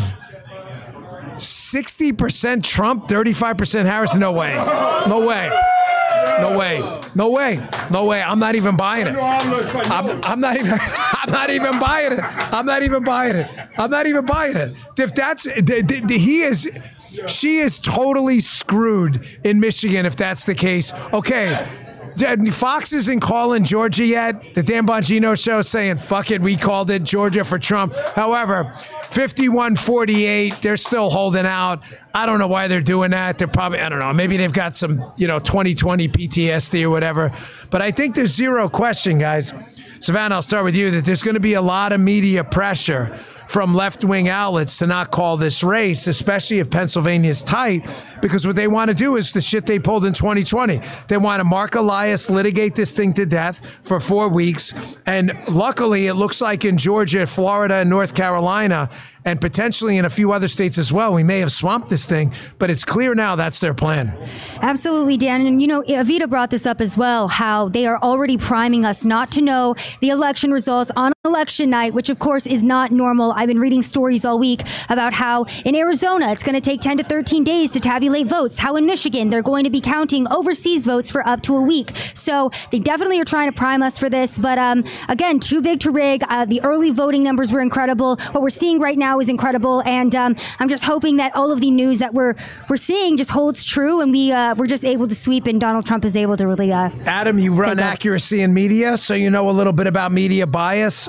If I think the situation were reversed in Georgia right now, the networks would have already called it for Kamala Harris. It's not. Luckily, it's in our favor, but I don't think there's any doubt, practically speaking, that there's going to be a lot of pressure for them not to call this thing. They're obviously looking at a lawfare battle going forward. Your thoughts on that? Yeah, these people are tenacious. As we said before, even if he wins the popular vote, wins everything, they're not going to roll over and die and say, shoot, you won this round, we'll come back in 4 years. They are like Churchill in that they will fight you in the streets and in the mountains and in the hills and in the cities. They will fight you in the courtrooms. They will fight you on the college campuses. They will use any route they can to deny results and try to discredit any of their opponents. It's what's to be expected. That's merely a sign of success. Well, thank you guys. Again, have a drink, enjoy yourself. We'll bring you back. We're going to bring Julie Kelly and Mike Benz back for a little bit of commentary. I appreciate you guys have been amazing. Thank you for coming in. And again, we'll bring you back. Folks, just a couple of notes. Thank you for all the tips. Someone just gave $200. That is really amazing. However, save your money. Dan Bongino doesn't need it. I'm talking about myself in the third person like Bob Dole, which is kind of weird. However, I don't really need to. I appreciate it, but send the money to a charity or something like that. It's really nice of you. So many people are sending us tips. I deeply appreciate it. Matters the world. And again, if you want to bid, what's the bid up to in the auction? If you want to bid on the Donald Trump signed autographed Dan Bongino show baseball, we were there. It's on video, him signing it. The bid is up. The bid is up to what? I can't read that. I'm like, 30. Oh my gosh. $37,000 for charity for this ball. You guys are amazing. Hey, my mother-in-law is here, who's a wonderful woman, Miriam Marshall, and I just want to say thank you for showing up because she's an amazing woman. It's so good to see you, Miriam. Oh, look at her. She's so happy to be here. I'm going to tell you something. You see that woman you're seeing on camera right there? That's my mother-in-law. Folks, she was a Trump supporter. Early on in 2016, she was actually the first one. We were leaning towards Ted Cruz. She was the one who said, no, you got to go all for Donald Trump. Because she had worked with him in the airport in New York when he had the Trump Airlines. And he used to come on and give $100 tips to all the people. She was like, he was so nice. So what's that? Oh, we're good for what? Okay. What do you got? This isn't anything for the presidential we're good with race. Steve. Okay, wait, hold on. Sorry, Steve, are we back? Anywhere from 2 to 5 points. Yeah, exactly. He's going to. And I think you're right about Virginia. They called Virginia. Are we back with Steve? Way too early. I don't know that we get there in Virginia, but it's. Oh, man, I'm sorry, folks. It's a live show. We'll keep trying. He's got his own thing, trying to rate each other's streams. I promise we'll make it happen. Jim, what do you got? This doesn't have anything to do with the presidential race, but this is just funny. Republicans flip governor's mansion in Puerto Rico. My boy Steve here, who's a doctor, he's got the big presence in Puerto Rico. Okay, quick update. Michigan, nothing's over, no calls, way too early.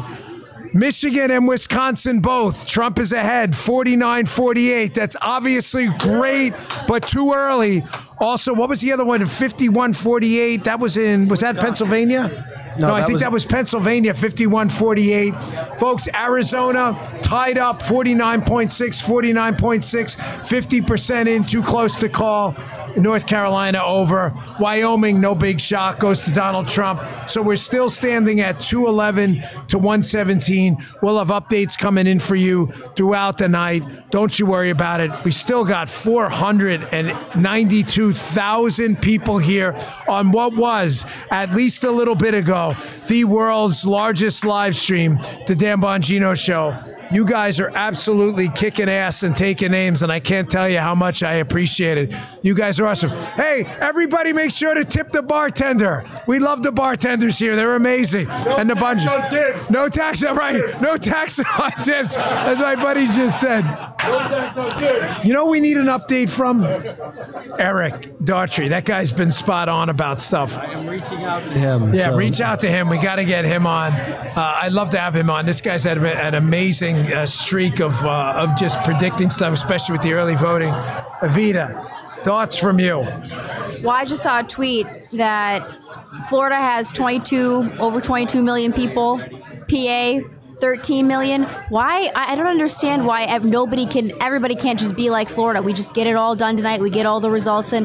Why do we have to drag it out in states that have a smaller population than here in Florida? Complicated. I mean, I early voted on Saturday. The minute you walk in and you run the ballot, they know who you voted. It's not hard. Yeah. Like, how complicated is this? I think Pennsylvania does this on purpose. So, Mike, again, you guys have been following it. Julie, actually, I'll go to Julie, you first on this one.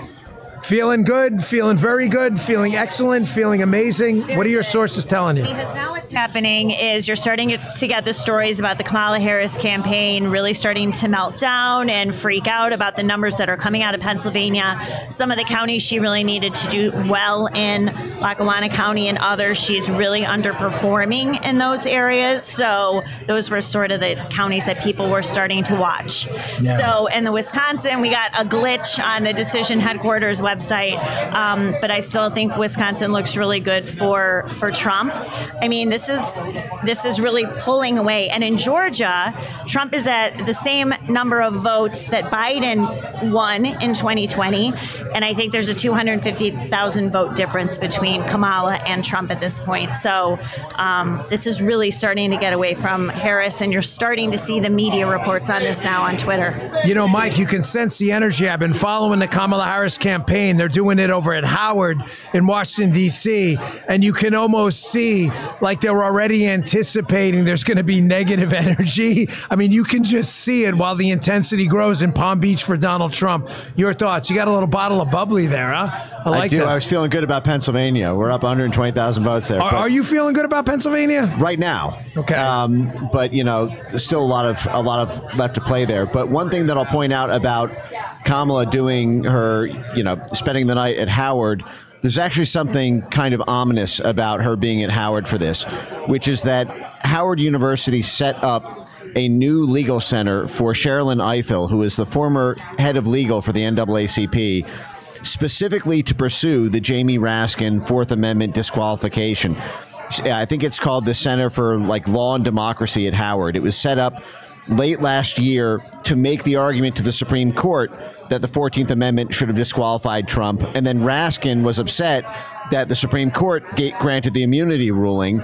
And that's when he made that speech, that one at Politics and Prose in D.C., saying we're going to need to nullify the vote, citing the Article 3 of the 14th Amendment. And then he turned to Sherrilyn Ifill at Howard University saying, and that's why I'm so glad Sherrilyn Ifill set up this new center specifically on the 14th Amendment to disqualify Trump. And that is where Kamala is. So if she loses tonight, she's literally right there at the center working to disqualify Trump in January. I'm sorry. Go ahead, Avina. No, I was. Everyone can look this up. It's the 14th Amendment Center at Howard University.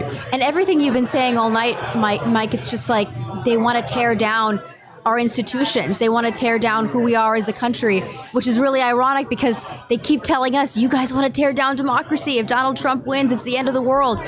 Can you? Oh, okay. All right. No worries. Could you just, for the viewers, just give us a picture of what it will look like institution-wise if Kamala, and it's not looking like this, but if Kamala does win or if the Democrats have their way, what are we going to see be torn down? Well, so they've redefined democracy to mean a consensus of institutions rather than a consensus of individuals. They argue that it's Trump who's tearing down the institutions because populism is essentially a revolt against institutions that are failing the people. The institutions serve as that middle ground between the people and their government.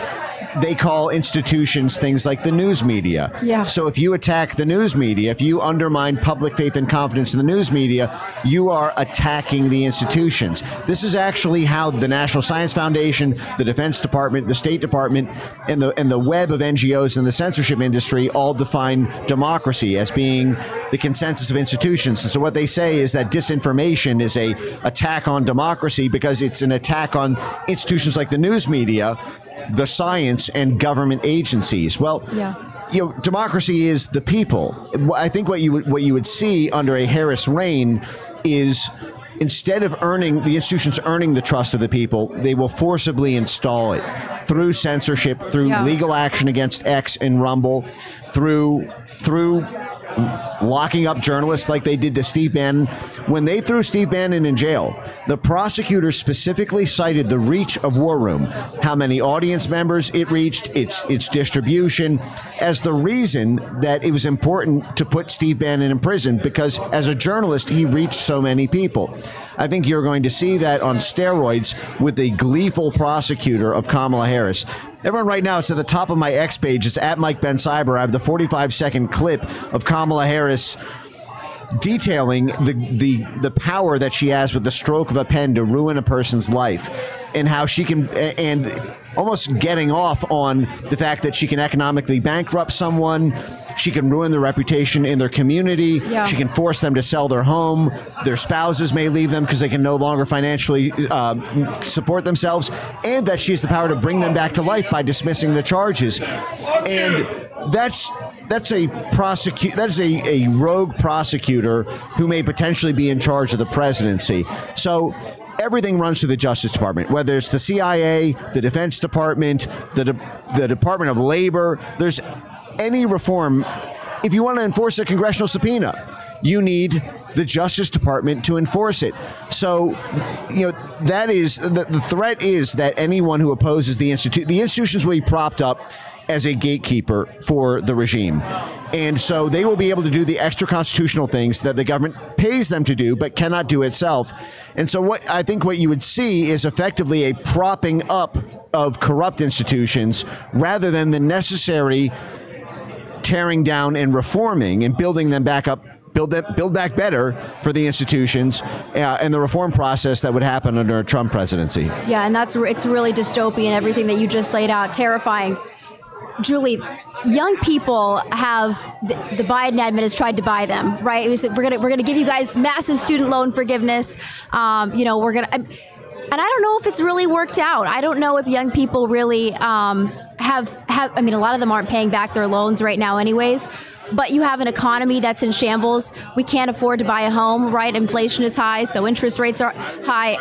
How do you think? How do you think that the buying of votes is going to turn out for Democrats as a long-term plan? I mean, as we look to student loan forgiveness, or even putting up migrants in housing and then promising them amnesty, how do you think that's going to be as a long-term plan? Yeah, that's a great question. I mean, I don't know. I've got daughters who are 24 and 20, and seeing how their friends, it was very uncool to be a young person and not just be a Trump supporter, but be a Republican in general.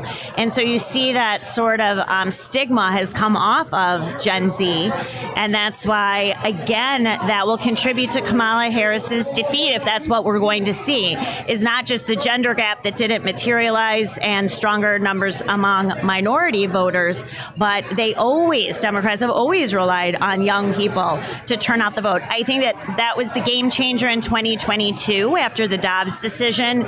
Clearly, these states with high college concentrations, Michigan, for example, that was a big issue, and that really generated a lot of enthusiasm. But now, reality is, okay, that's only one issue. We can't get jobs. We're looking at a future where our parents had homes and we can't even pay our rent. And so you're right. The attempt to buy off that vote over and over with student loan forgiveness and other little cookies that we paid for certainly did not appear to work. And Julie, you're a woman. I'm a woman. We were told that there's all this pressure, right, that if you don't vote for Kamala Harris, you're not voting with your gender, you're not a real woman, you're not sticking up for girls everywhere. I don't know about you, but I felt like the pressure actually came the other way around, that it was other women. It wasn't men telling women you have to. I just felt like it was other women saying you have to vote this way, otherwise you're not a real woman, instead of it being like the ad you brought up where it was men pressuring their wives to vote for Trump or else. Look, we have a real problem with privileged white women in this country, and I can say that because I consider them sort of my tribe, not privileged, but certainly suburban women, and we have a real problem with them. They have a problem. We don't have a problem with them. They have a problem. And maybe after this election, with Donald Trump winning, they will finally realize that maybe watching The View all the time and just paying attention to what's happening on Facebook and this hive mind, this junior high mentality that most women, white women from their late 30s into their late 50s appear to have. They really haven't matured beyond 7th, 8th grade. They can't really think outside. I mean, I saw this in affluent suburbs in Chicago. They're littered with Harris signs. Well, why? If you try to have a conversation with one, they couldn't tell you why but they hate Trump and abortion. That was it. So, I don't think the Republican Party needs to worry about trying to appeal to them. These women need to start thinking for themselves. We are not the ones who are not thinking for ourselves. Those women are the ones who are not. Mikey, what about the baseball? Okay, we're at 50,000 for the baseball with 1 minute left to bid. So that's a big deal. Oh, 60? Oh, yeah. Okay, Dan, come over here and announce that. I had to take a break. Even a Dan Bongino show, Dan Bongino needs to take a break one time. I just want to give you guys a quick update on the ball, the Donald Trump signed ball. The auction for the ball is now at an astonishing $45,000. Holy shit. If you want to bid on it, though, you got to bid on this sucker soon because it ends in what, 1 minute? Who the hell thought we were going to raise $45,000 for this ball? 50. If someone wants to do 50, that'd be really awesome. Oh, it's at 50? 50,000. What is it? What, 50,105 for the Donald Trump signed ball. Wow. Man, look at that video of Trump headquarters versus Kamala Harris headquarters. That is, you want to talk about night and day. Yeah, they're not really. You can already tell, like, the vibe is really, really bad. So Pennsylvania, folks, quick update out of Pennsylvania. 51% Donald Trump, 48% PA. You got any updates for us? I'm looking right now. Yep. 51-48 Pennsylvania. I'm feeling very, very good about Pennsylvania.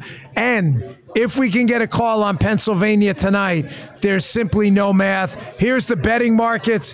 Hey, Mike, listen, you're like, deep state. They're all into probabilities and stuff. These CIA guys come in, they go, there's a 51% chance of this or whatever. When you're sitting there, people putting their own money on Kalshi, 91% on a betting site now for Donald Trump. It's probably not looking good. I mean, that's those Pennsylvania numbers. That was 51 for Trump. 48. That's a lot of votes you got to make up with that much baked in. The issue, Josh Shapiro is as crooked as they come, though. And if they decide it's too close to call tonight, if we know Pennsylvania tonight, it's probably because we win clean. If it goes overnight, the thing is Arizona is so. The Maricopa County situation where they're saying it's going to take 10 to 13 days to count it out in Arizona. I saw numbers that Trump was up like +4 or something earlier. Look, we need Pennsylvania, essentially, and this is as good as we can be situated currently. But until more of the vote is in, But do we agree if Pennsylvania goes for Trump tonight, there's simply no math? Moving forward, there's really no path for Kamala Harris given North Carolina and Georgia going in our direction. If she takes Michigan, Wisconsin, and Arizona, is there a path from there? I don't think there is. I think if he sweeps Pennsylvania, North Carolina, Georgia. Nevada doesn't look good for them either. Right now it's 216, 193. But here's an update, folks. Wisconsin, 60% in Wisconsin. It's now 50-48 Trump. This is like there's not that many votes in California Senate race is called, no surprise, that snake we can't stand, Adam Schiff. Boo. Everybody a collective boo for Adam Schiff, who absolutely sucks. Yeah, he won that. No big shocker there. And Vindman, by the way. No way. No, that's not true. Are you sure? Wait, do you see it? Vindman is leading in the House, so they're going to have Vindman and Schiff. Vindman, that's like a deep state, like wet dream. I'm just throwing this out there because I trust this guy's analysis, Eric Daughtry. He's been very good. He's saying Bernie Moreno is going to win the Ohio Senate race, which is freaking huge. That is major news if true. Well, what's that? I checked 2 other sources. And they're saying the same thing? Bernie Moreno in the Senate. Now, here's another thing. Republicans need to take the Senate now because with Adam Schiff in the Senate, they're going to put him as the head of the Senate Intelligence Committee. He was the head of the House Intelligence Committee and did unbelievable damage from there. If he's in the upper chamber, they're going to put him right on the Senate Intelligence Committee, and he is going to lead the intelligence state against a Trump presidency. So seeing Schiff win this Democrat race here on the Senate side tells me we have to take the Senate in addition to taking the presidency, because they're going to weaponize that CIA under Adam Schiff. They're going to weaponize the entire ODNI. The entire FBI counterintelligence structure is going to run through Adam Schiff in the Senate now. And when you combine that with Vindman having a friend in the House to be able to coordinate this through both chambers, that's a very dangerous combination. So not only do we need to take the Senate to prevent, because it's very different if he's the ranking member on a Republican committee as opposed to the head of a Democrat committee, which has all the investigative and subpoena power that comes with it. So just as a matter of defensive prophylaxis, a Senate essentially spearheaded on the IC side by Adam Schiff is a dagger in the heart of any democracy. It would just clog up the entire Trump presidency. It would give every rogue member of the IC a direct channel for the Senate to translate that into nefarious legislative action. Julie, I'm feeling amazing about the Senate. Now, obviously, West Virginia's called. Montana's looking amazing. I don't see really a path for a tester at this point, given the massive turnout. Right. So let's say that race does go our way. We're at 51. If this call by Eric Daughtry's right about Bernie Moreno, that's 52. Right. That puts us in pretty amazing shape. Right. And they were very worried about Tammy Baldwin. Her numbers in Wisconsin were collapsing. Jackie Rosen was, I think, 2 points behind in Nevada. Jackie Rosen, Sam Brown in Nevada. wild card for Republicans. That could be a huge, It would be upset. a huge upset because I don't think anyone really saw that coming. And so that would be a big one. And then, of course, Michigan was very close as well. So really we'll see what happens with Trump and Harris in those states. But if he pulls away 3 points or so in Michigan or 3 points in Wisconsin, that's very bad news for the Democrats running there. Another incumbent, Tammy Baldwin in Wisconsin. So, in the open seat in Michigan. This question I asked Dan, what are your thoughts on the Trump personnel as hopefully he wins, hopefully things look really good for us tonight, and we have some black pillars saying that it's not going to look good. He's the deep state again. It's going to be a disaster just like last time. Are you optimistic about his personnel? Do you think it's going to be better than last time? I think it's going to be substantially smarter than the first 3 years of last time. Okay. But I'm not sure if they're going to go the full fourth year. So when PPO transitioned to put Johnny McEntee at the helm, it was transformative for the White House in terms of being able to get good personnel in every part of almost every federal agency except maybe the Justice Department. But I know that there's been controversies around the campaign's relationship with Project 2025 and things like that. And so I think there's a compromise happening at the donor level right now. I think it was very interesting that Donald Trump floated Mike Pompeo's name as defense secretary. I do too. That is very interesting in terms of what it signals in terms of Trump's posture, is sort of policy vision, but then also is posturing potentially to donors, but then also potentially to the blob itself, that certain aspects of foreign policy they're most afraid of are going to be alleviated because Pompeo, who was my former boss at State, really straddles that line between Trump world and the Atlantis foreign policy NATO world. And so I think maybe him as a sort of compromised defense secretary, I don't know if there's 4D chess going on in Trump's wizard brain about why he's floated that several times, but I think that's an interesting tell about the sort of thing. So it doesn't scare you? Pompeo doesn't scare you necessarily? It scares me. The I know, Gina that's why I was saying. Haspel appointment, I mean, that was by his imprimatur. Yeah. Scares the shit out of me. Gina Haspel's been a disaster, or was a disaster. Well, she was she was at the London, chief of station for the CIA, which was the same place that generated Russiagate with the Christopher Steele British intelligence network. Yeah. He was the one that told us about the snake and the frog, right? You knew I was a snake. And so, but there may be certain compromises that he feels he needs to make on the donor side, and then also within the sort of neocon and never Trump wings of the GOP. If they bring another special prosecutor's investigation, I believe he told Tucker Carlson that, one of his motivations for bombing Syria in 2018 was because he owed favors to the Republican side of Congress to stave off Mueller. And so this sort of calculus is hard to sort of appreciate, I think, from the outside, but under the stress of FBI investigations, Justice Department lawsuits, floods of civil society lawsuits, and threats from members of his own party who threaten to align with the Democrats if they don't get their cut from Trump, he may be making the sort of Solomon's baby, splitting choices in Pompeo. So I'm waiting to see how the rest of the State Department, IC, FBI choices. Obviously, you have to get rid of Chris Wray. And the disaster that's been. Chris Wray should have been axed the moment he threatened to leave in 2018 when Trump cast out on. Oh, all right. Yes. Wow. Okay, so folks, sorry, Mike. No. But listen, if Fox is calling it, it's pretty much over. Bernie Moreno, the new senator from the great state of Ohio, giving the boot to the worst liberal I've ever seen, Sherrod Brown. Bernie Moreno, we are now up to, if we pull it out in Montana, it looks like now, what are we at, 50, 51, 52? So if Donald Trump wins, we now conclusively have control of the Senate.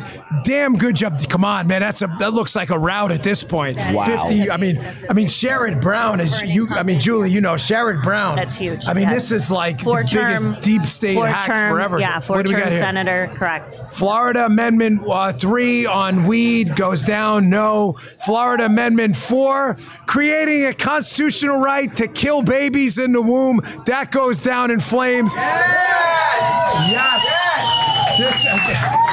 The shitty night for the Democrats keeps getting shittier.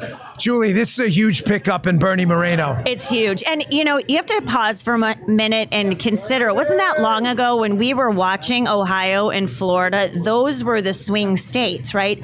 And now they're so conclusively red that you have kind of I'm not that familiar with Moreno, but taking out a 4-term U.S. senator, obviously very powerful in that state, and it looks like he'll lose by 5 points. That's a big defeat for many reasons why this is so significant for Republicans and the Trump movement, the MAGA movement. Moreno was not a McConnell favorite at all.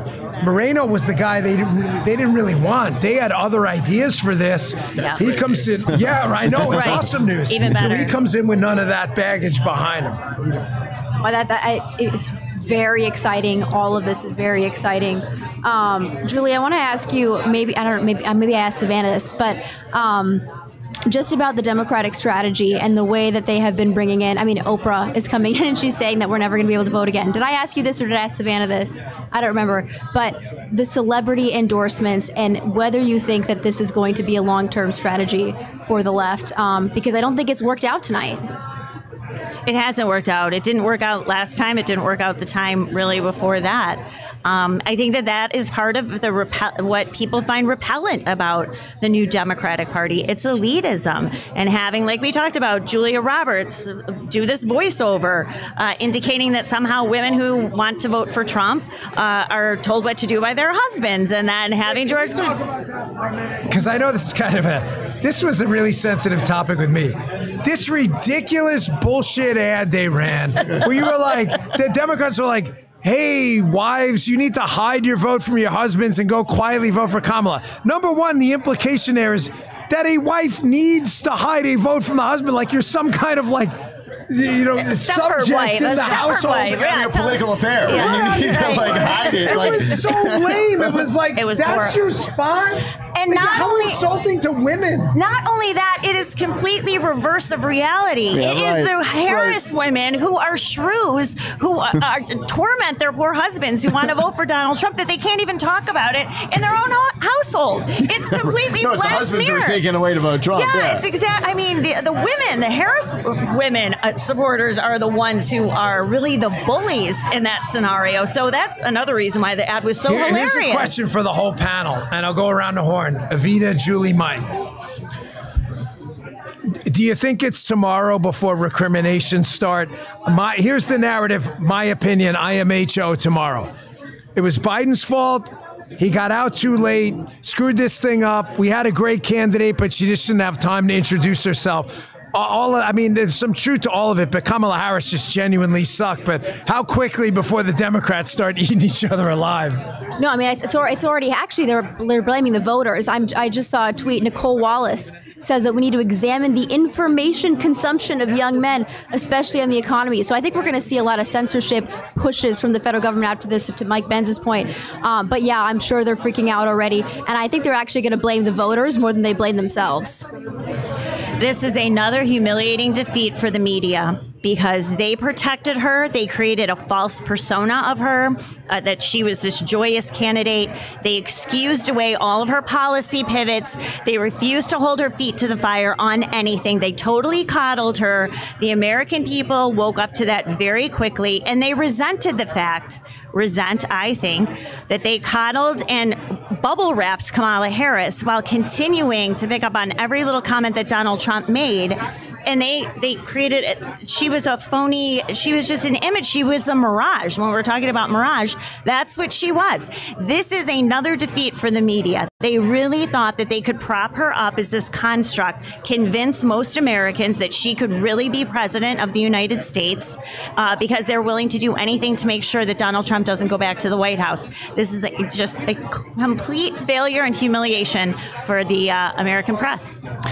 I suspect if things continue trending the way they are, that there will be flashes of that tomorrow, but that someone will get the call at their magazine, at their newspaper, at their online outlet to rein that in because of the devastation that does to their legal challenges. to publicly concede a legitimate loss. And I mentioned this before. I forget if you had gotten up or if you're still here, but the fact that Kamala is at Howard University tonight at the exact 14th Amendment Center that Sherilyn Ifill set up to disqualify Trump in January if Trump won in November, I don't think is a coincidence.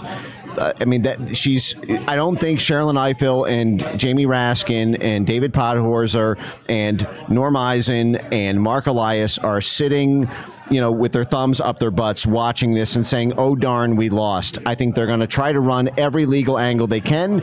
And everything the press says about this can be entered into court as evidence. It affects perceptions of public legitimacy. And so I think people are going to feel that in the media, and they will try to print it, and then there will be a quick change over the following week as they attempt to preserve the legal avenues to. Do you think there's any legs, though, to this 14th Amendment bullshit? I've had a few friends texting me throughout the night. A preemptive disqualification under the 14th Amendment. You think there's any legs to that? I think it totally depends on what they're able to generate in the next 2 months. So, for example, in 2004, when the State Department overthrew the government of Ukraine in the Orange Revolution, there was an official vote tally, and then the presence of street demonstrations, the presence of U.S. aid and U.S. State Department funded media that flooded the zone by saying that vote shouldn't count. There's a parallel vote that should count instead. In Michael McFaul's magnum, his opus work on this, he specifically said that the Supreme Court made the determination to overturn the vote specifically because of the grand protest playing out and the fact that they felt essentially like they did not want to make a ruling that would rebut the force of the mob while the mob was being propped up by the media as a pro-democracy group. And now, so it really depends on the capacities they're able to bring to bear, but they'll need to bring them to bear very quickly. But that was 2 months in Ukraine that took to go from 0 to 60. And it's 2 months between November and January. So I'm not saying it's going to happen, but I would not rule it out. Julie? The only thing I want to say, and I just tweeted this, is that Trump's victory tonight will end the January 6th insurrection narrative, completely kill it, because that's what they were relying on to win. And think of all the time and resources and energy and fixation that the media and Democrats and everyone put on January 6th. This is sort of the death knell for it. So to your point, they probably will try to perpetuate that, but I think the Democrats have never been known to be a particularly self-reflective bunch, and the thing is, as the Jan 6 narrative falls apart anyway, we're now finding out there were feds in the crowd. They don't want to admit how many. We got the Kamala Harris bomb plot they're notoriously cryptic about. They still keep going, and I want to believe that because it's at this point become just so ridiculously counterproductive for them. But they're a really stupid bunch. I mean, they've been going with this fascist thing for, 8 years now, and it still keeps kicking them in the ass. Well, they may actually ramp up the January 6th rhetoric in the next 2 months because that is the linchpin of the 14th Amendment argument. And it's also the main legal leverage point they have against Trump in the sense that the Justice Department has an active criminal suit against Trump under the Ku Klux Klan Act, conveniently around January 6th. And so I suspect that it may actually go. I think Julie's totally right. Should Trump be inaugurated in January? But you may see between November and January them actually ramping it up because that will help provide support for congressional action in January to stop what might happen here tonight. I think that one of the biggest problems that Kamala had this entire cycle was she didn't differentiate herself from Biden. She was famously asked it many times, and she couldn't say what she would do differently because it would look really bad for her to be disloyal to Biden. I think the only reason he sanctioned her running is because she wasn't going to damage his legacy in any way. How could she have done that better? I mean, I'm trying to just think this through because I do think the vast majority of Americans said in polling, we need change in America. And she tried to paint herself as the change, but she couldn't say what she would do different than Biden. How could she have handled this any better? I don't think she really could have. I mean, I think she tried to tap dance around it as much as she could because she didn't want to further isolate herself from him, even though that was happening behind the scenes with his team and her new team and advisors. But I don't know that she really had a choice. I think she tried to in very vague terms, but again, that wasn't convincing. And when you have exit polls showing 70% of voters want a change, 70% of voters are very unhappy, think the country's on the wrong direction. And then she was trying to make it sound like we're going to turn the page, and everyone was like, well, wait a second, you're in office now. So that didn't work either. I really don't know how she could have answered that question differently. Pennsylvania's looking worse by the minute, folks. Pennsylvania is now at 51.1 for Donald Trump, 75% of the vote in, 47.9 for Kamala Harris. That is a difference right now of approximately 200,000 votes. I get it, Mike. I mean, I'm as nervous about it as you are because Pennsylvania's got a history of this. But I mean, again, you got a gun to your head. Take a bet. Who do you want to be right now, Donald Trump or Kamala Harris? Even with the scamming, you want to be Donald Trump. This is best case scenario right now in Pennsylvania. I mean, if you had asked me, if I could dare to dream where we would be in Pennsylvania at this hour of this night, and someone said, look at Wisconsin too, 50 to 47. It's 50.7 to 47.8. So effectively a 3-point difference in Wisconsin with 65% of the vote. I mean, we're at the point now where honestly, even if she were to magically pull Pennsylvania out of her ass, I mean, if he pulls Wisconsin and Arizona and maybe a Nevada, it still doesn't work out for her. I mean, she needed North Carolina or Georgia. Right. The issue is Arizona is probably the ultimate wild card in terms of hijinks that they can play. There has been nothing but corruption in Arizona now for 8 years.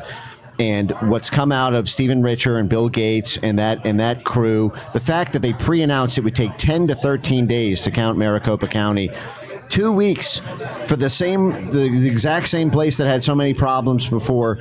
I would not feel comfortable going to sleep tonight if all it takes is Trump to convert a large lead in Arizona, because that's the one place that I think is so corrupt and so hard to get accountability for, because they had a state attorney general's race, which was razor close. It was literally within a couple hundred votes.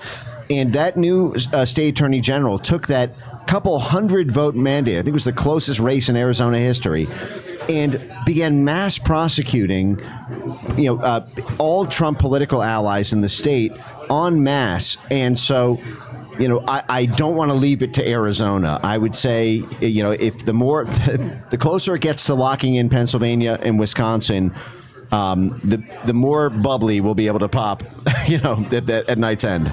I'm just kind of wondering, Evita, looking at this, well, I mean, what state, where is she overperforming? I mean, it doesn't seem like it's anywhere at this point. I mean, it looks is Michigan looking good for her? It looks like she's going to sweep this early on, looks like she's sweeping the swing states. And my question is, what was with all the polls? All these polls were saying it was so close and that she was actually ahead in some of these states.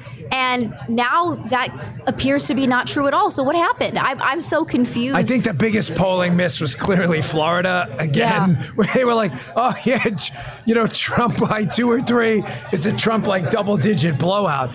But, I mean, we've got a data set. I'm a data guy. Trump outran the polls 9 points in 2016, 5 points in 2020.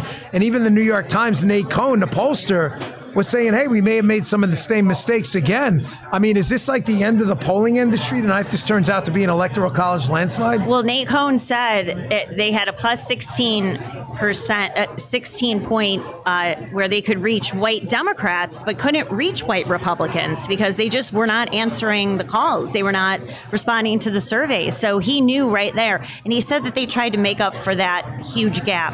Did they do it? I don't know. The last New York Times polls, they could be kind of close if this is, 2 or 3 points. But the thing in is, each state. it doesn't look like the polls were accurate anywhere. Like, look at the Ted Cruz race.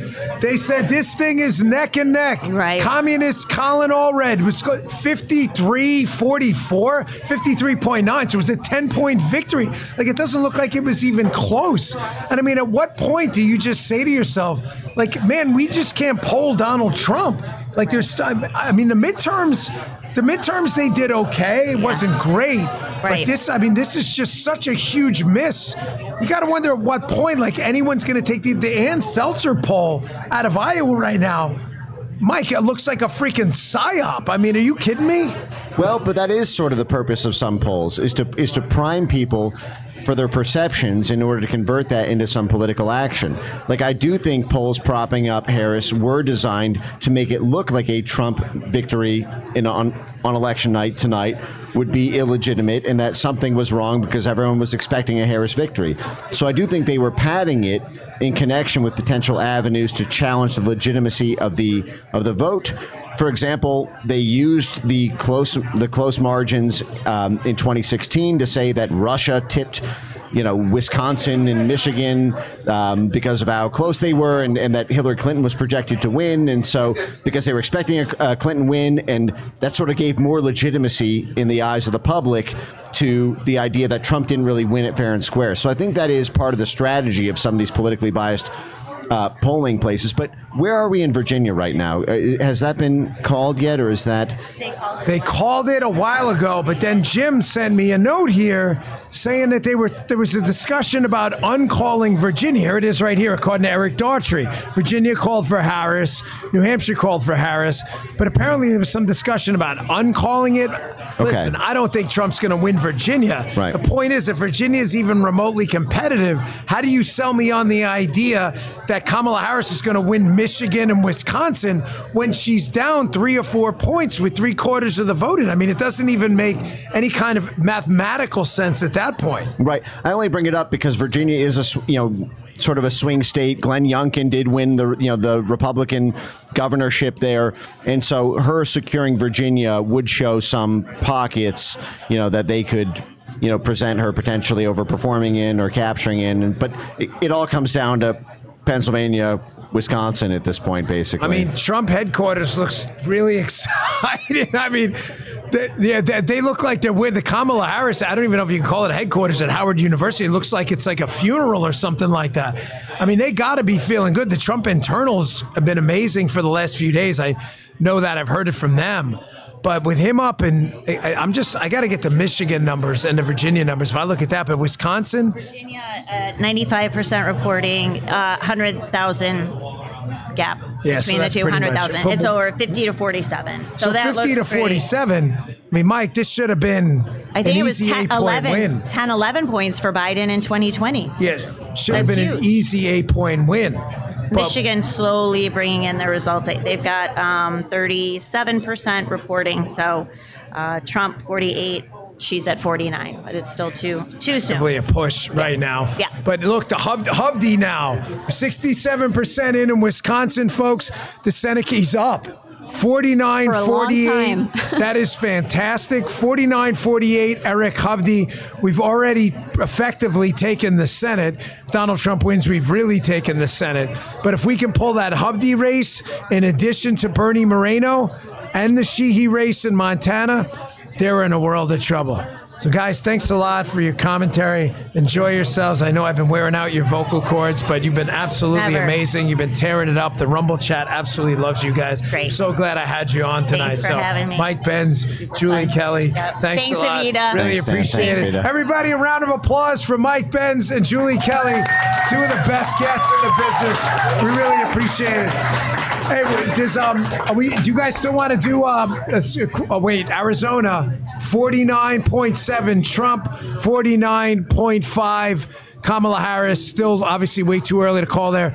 Wisconsin getting away from Kamala Harris by the minute, 50.9 and now 47.6. Donald Trump. I'm running out of runways in this airport for her to land, to take this plane off, and where she looks like the next president of the United States. Did you guys want to do the crossover with Steve, Justin? Oh, he's out. He said, "Is the next one?" They've given up on the tech side of that.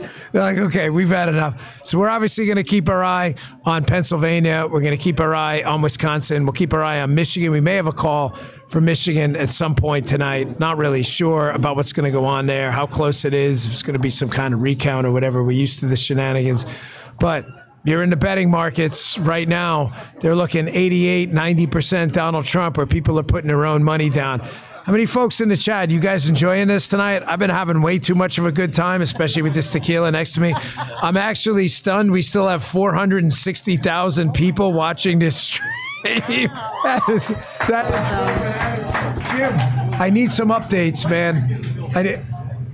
Nobody's reporting. They're slow. They're like I know everything's stagnant. I know. But wait, Pennsylvania, 51-47 still in Pennsylvania. I know. Look at you, my buddy Mike's. He's looking all jacked. It's the cold plunge. That's what you're doing. So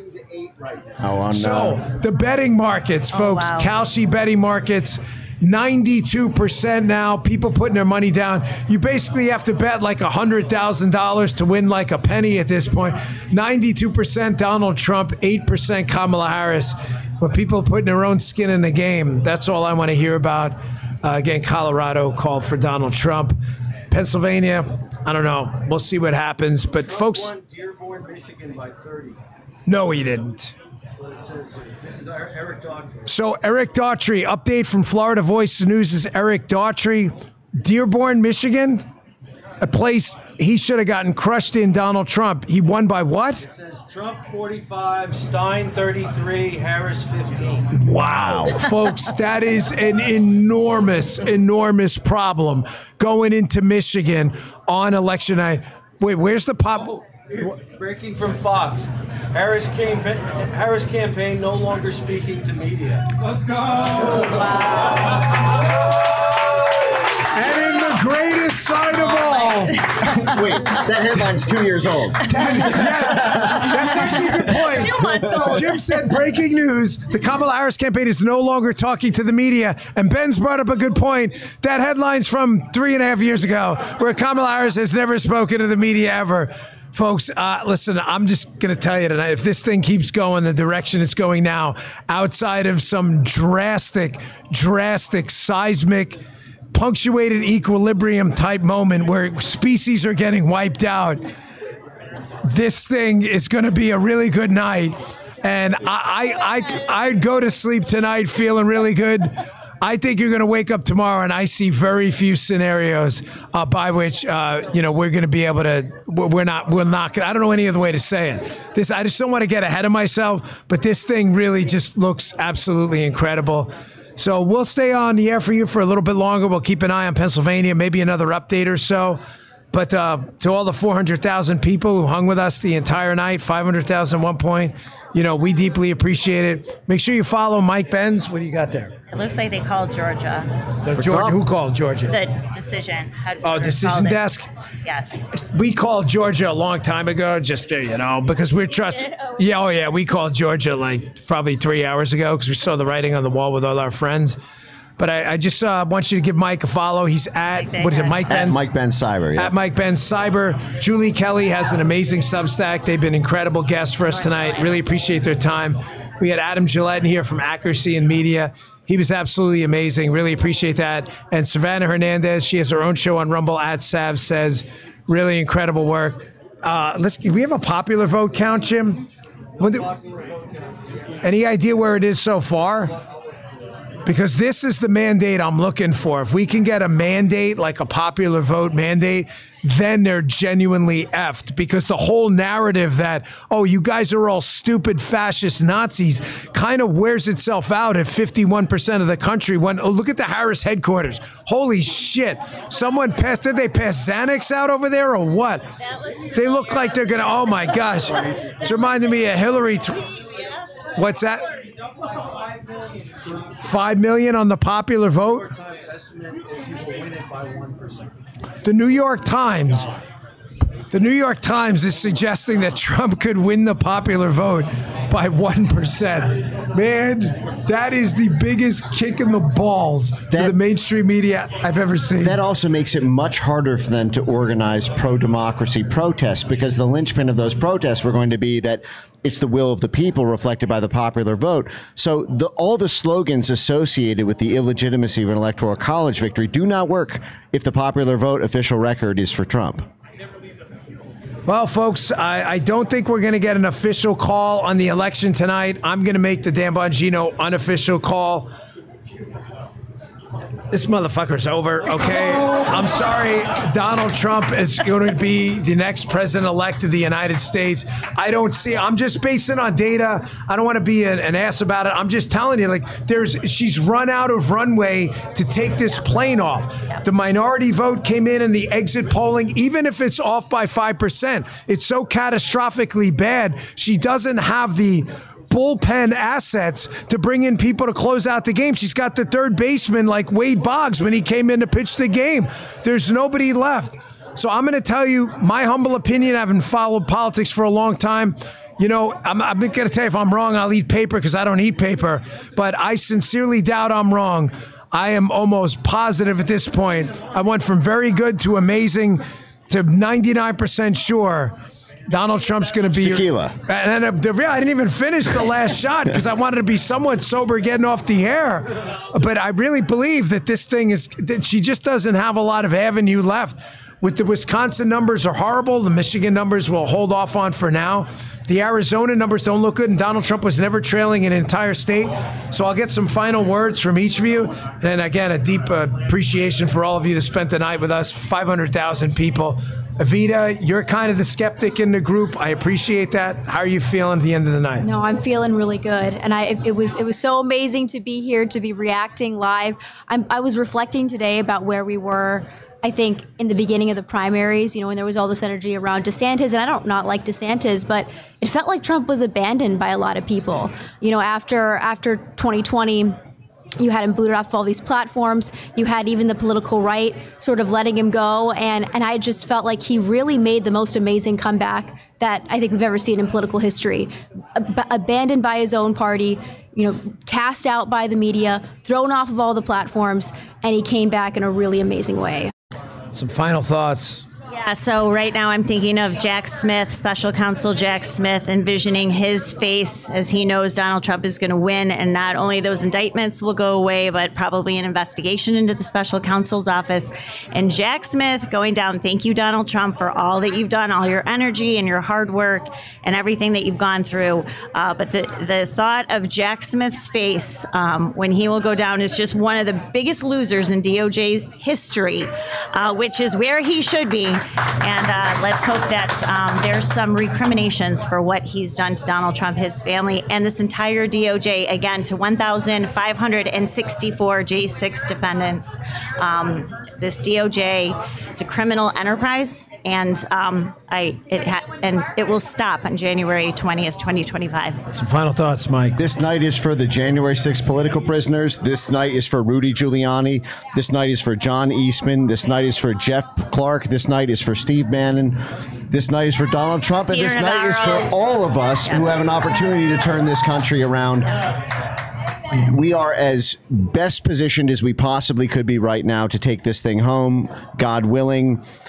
And no matter what, after you have your champagne, if things go the way they're trending, you have to be completely active for the next 2 months. It is not until Donald Trump is sworn into office that we can take any foot off of a gas pedal. And frankly, the fight will begin anew at that point. But the fact is these people may end up trying every trick in the book, legal, cultural, financial. They may put pressure on the social media companies, but everything that is done in the next 24 to 48 hours to make your voice as loud as humanly possible improves the perceptions of legitimacy in the public eye, which we know are true, but which the media will lie to everyone so that they don't believe what's 6 inches in front of their face. Donald Trump is looking like he's on his way to victory, and we need that projected on every jumbotron, on every screen, the world over, until that man is sworn into office. Folks, I want to thank you all. I want to thank everybody who showed up tonight. I want to thank our amazing sponsors. We've got Miles from Brickhouse Nutrition. We've got Don from Jacked Up Fitness. We got Ryan from American Financing. Who else? I'm forgetting someone here. Who else? There was someone else who showed up tonight. Who was? Oh, we get Blackout Coffee, John Santos. And I want to introduce you to someone very famous in the chat. Come on over, Anita. Say hello. This is the famous Anita McGroin from the McGroin Crew, otherwise known, her real name is Andrea. Yeah. She has done a great job helping moderate our chat. We love it. Thank you so much for all the hard work you've done. Bongino Army. The Bongino Army is real. 500,000 people. You guys brought it. Thank you so much for coming. I love your hat, too, by the way. Oh, thank you. You guys are terrific. I And made that. a couple more thank yous. Thank you to my wife, Paula, for putting this thing together. Thank you to my production. She's amazing. She's out there somewhere. Thank you to my production crew. Yes. So Justin, big hat tip for Justin, for Michael, and for Guy, and then producer Jim and Mike, who did an amazing job. My co-host, Evita Duffy, of the absolutely fantastic Early Edition with Evita, who knows absolutely when to say. She always has to. Me and her just feed perfectly off each other. And then to Mike Benz, Julie Kelly, Savannah Hernandez, Adam Gillette, Steve Crowder, and to Kyle G, who hosted us at Oak and Ember. Kyle's like, you don't have to go home, but you can't say no. Thank you very much, guys. I love you all.